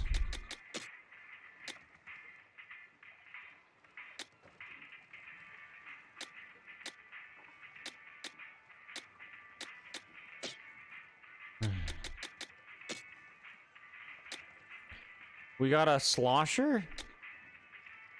Why does it look like an explosher? Does this game not have regular sloshers? Is it just exploshers? Alright. Sloshers, weapons that pack a lot of power in the moment and can throw out large amounts of ink. Useful for attacking the tops of high platforms and the other sides of obstacles. No, I see regular sloshers. It looks like they are in the game. Alright. Try that.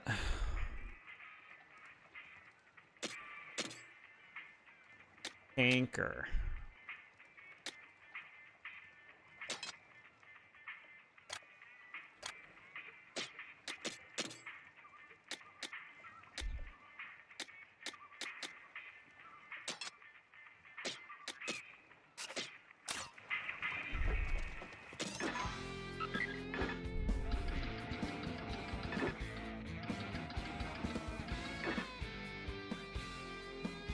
I want to try this.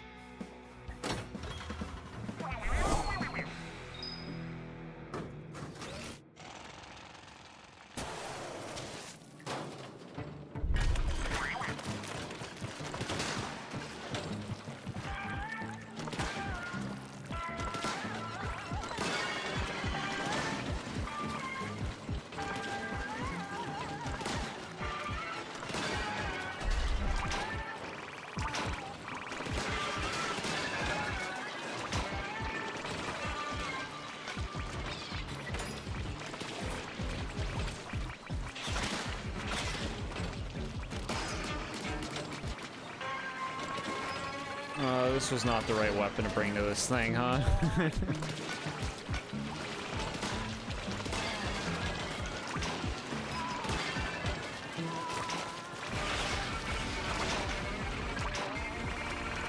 No, we're doing alright, we're doing alright. We got a lot of time.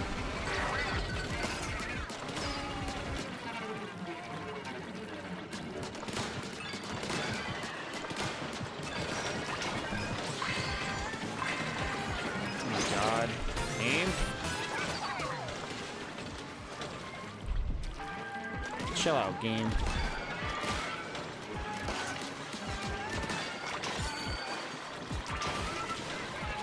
Okay, give me these.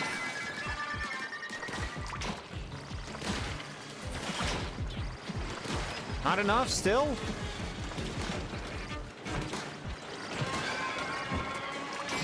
Fine.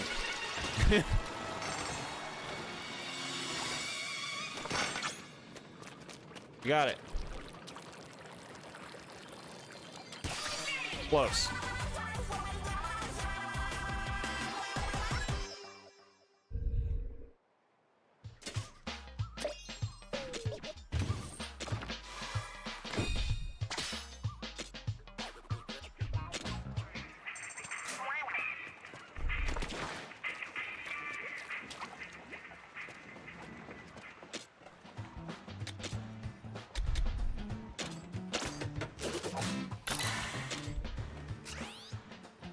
That damage upgraded.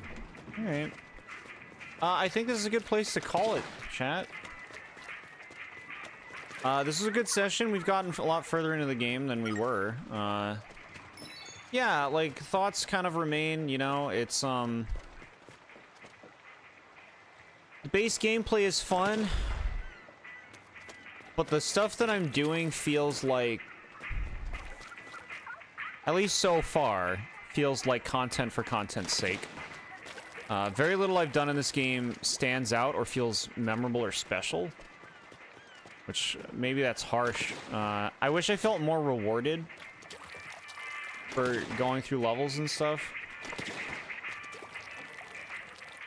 Fine session. Hopefully it gets somewhat better and more engaging for you. Thank you. Yeah, that's a good way to put it. It's not a very engaging experience so far. Like, the story, the levels.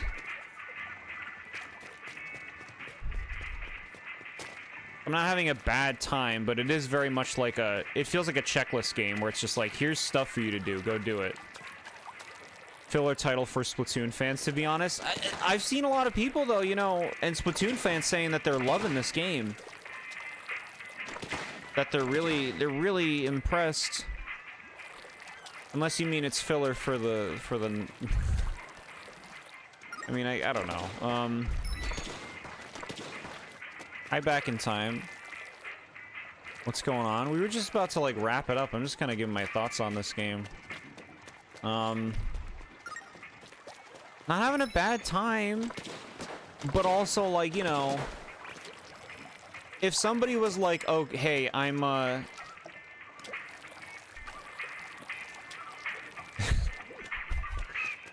get... Where am I going with this? If somebody was like... Splatoon Raiders no longer exists. Then be like, oh, I guess I didn't know what happened. Oh well. I just want something to grip me. I want something to grip me in this game. And to like really pull me forward like, oh, okay, I really want to see this. I really want to see where this is going, or... either gameplay related or story related.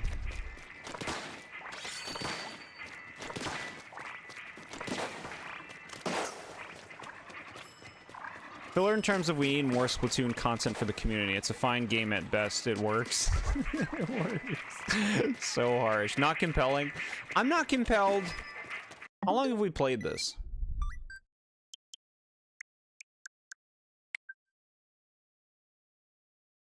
Bro, just tell me how much I played it. You stupid thing.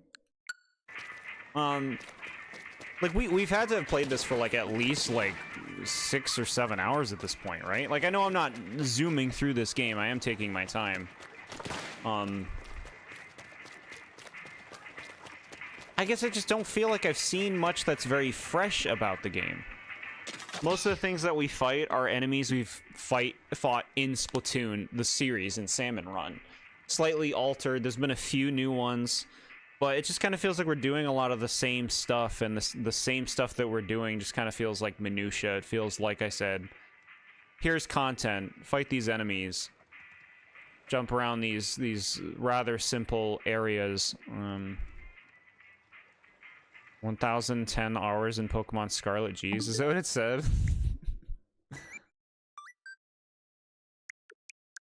1,040. That's funny. 6 hours in, pretty much, yeah. Yeah. I'm still very happy to be playing this game. What's this new outfit? Alright.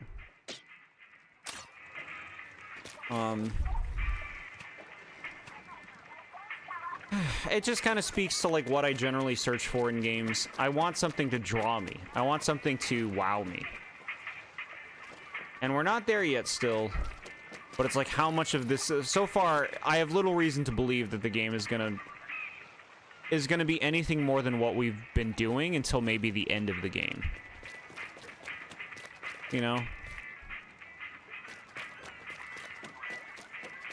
Like, it kind of seems like this is the formula. Go and fight the Salmonids, do some platforming, collect stuff. We're gonna keep putting these fucking exclamation points in your face after every fucking mission because something changed in one of them. So you have to go check it every time. It's just like, take these exclamation points off. I don't need to see this. Look, you don't even look at it. It's still like exclamation point. Hello, do you want to do this? It's like, can you just like let me be a player? Can you just, like, let me interact with things when I choose to, instead of, like, babying me so hardcore that you can't even fucking let me, like, ignore stuff that unlocks that is not important?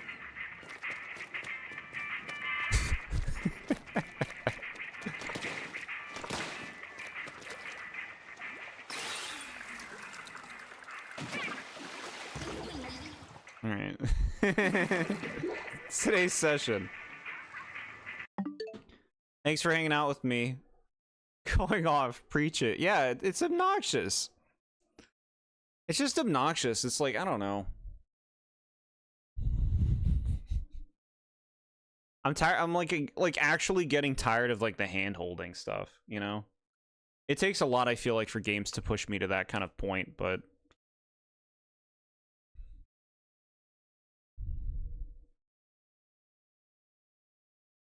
this game was deleted from the world. I wouldn't mind to be hated. So brutal. So brutal. I like that they tried something different. I just wish that it was more inspired. I think that's what it really comes down to. I don't feel like the stuff that I'm doing and playing is very different from the stuff I've done in the main games. It feels like a combination of Salmon Run and, like, uninteresting single-player levels. You know?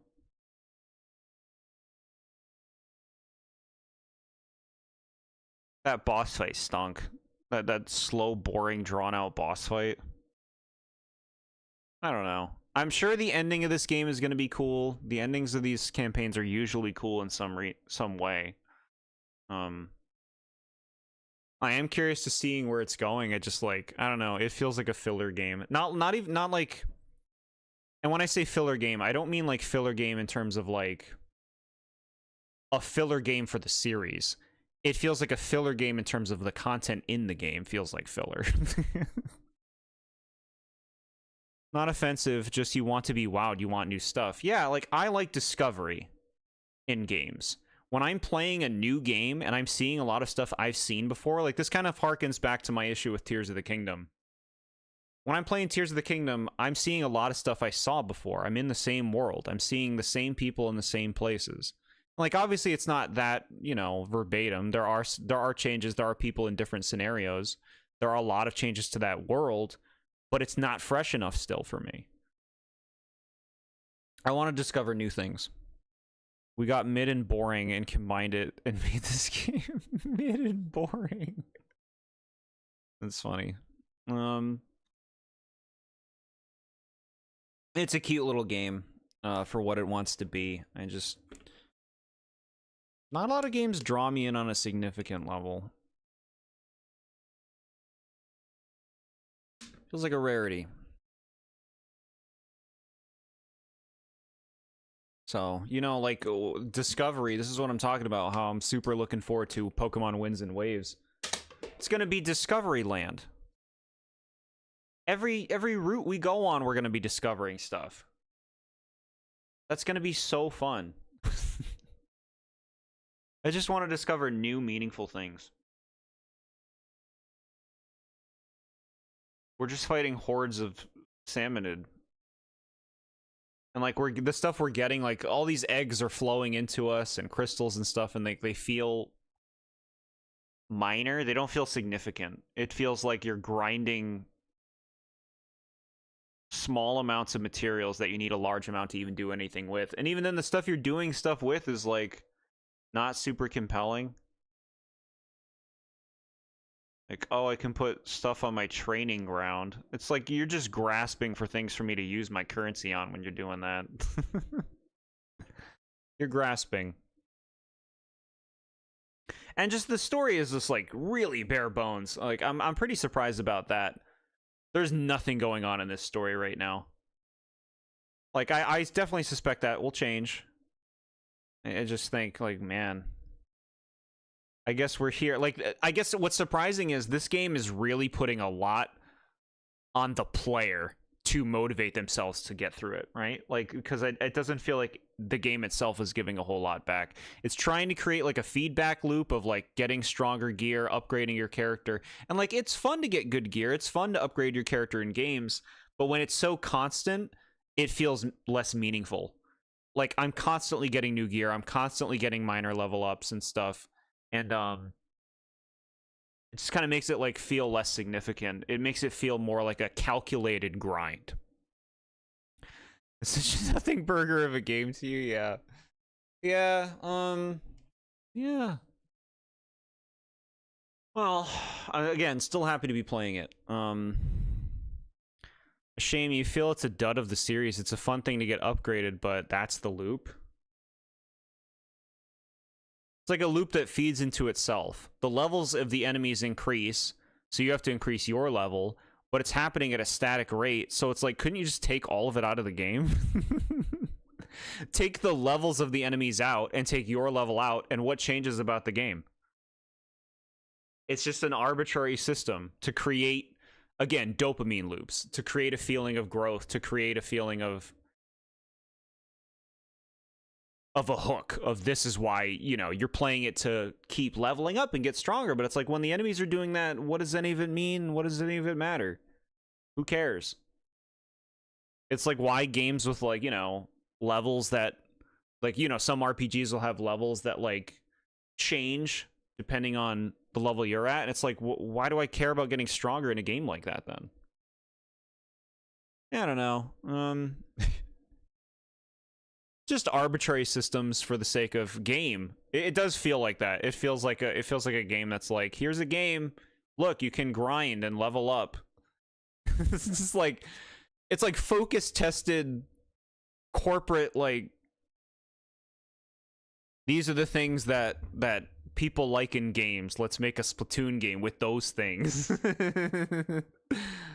It's like, all right. I mean, yeah, it's just I've seen a lot of this kind of stuff, and I'm just, the game's just not giving me enough back to care. But yeah, we played some.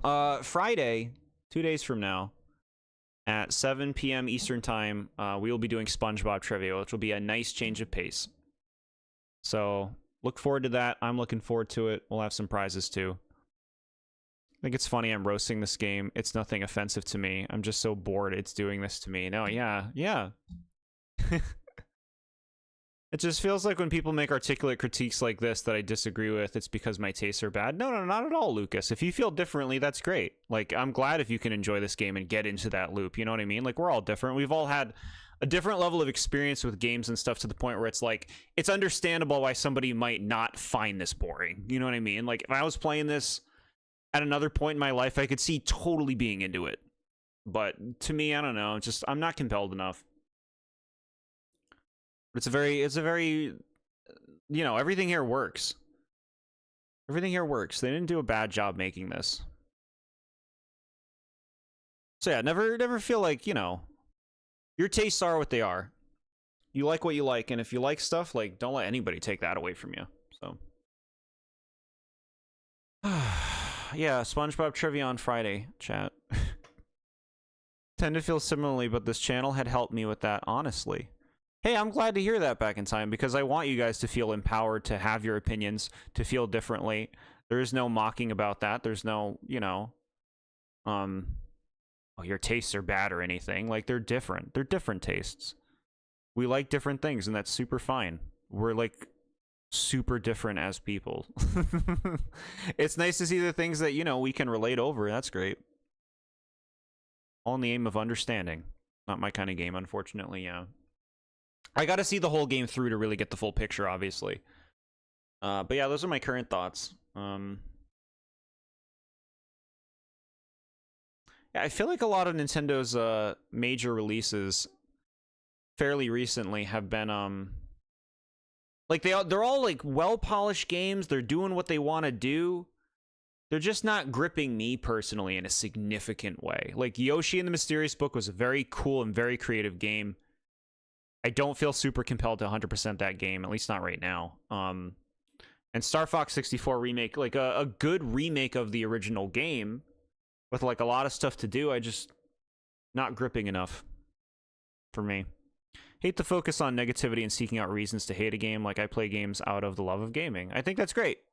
I don't seek, I will say I don't seek personally. I'm sure there's some people who do. My personality type, like, it hones in on and focuses on the things that I could see as improved, or something that would could be better to me. It's easy to see the things that I find boring, see the things that aren't doing it for me. So, and I'm very vocal about that. It's satisfying to me to be vocal about it. Yeah. Cool. Thanks for coming around, guys. Yeah, like I said, streaming on Friday. Looking forward to it. Hope y'all have a lovely night. I'll talk to y'all soon. Bye, guys.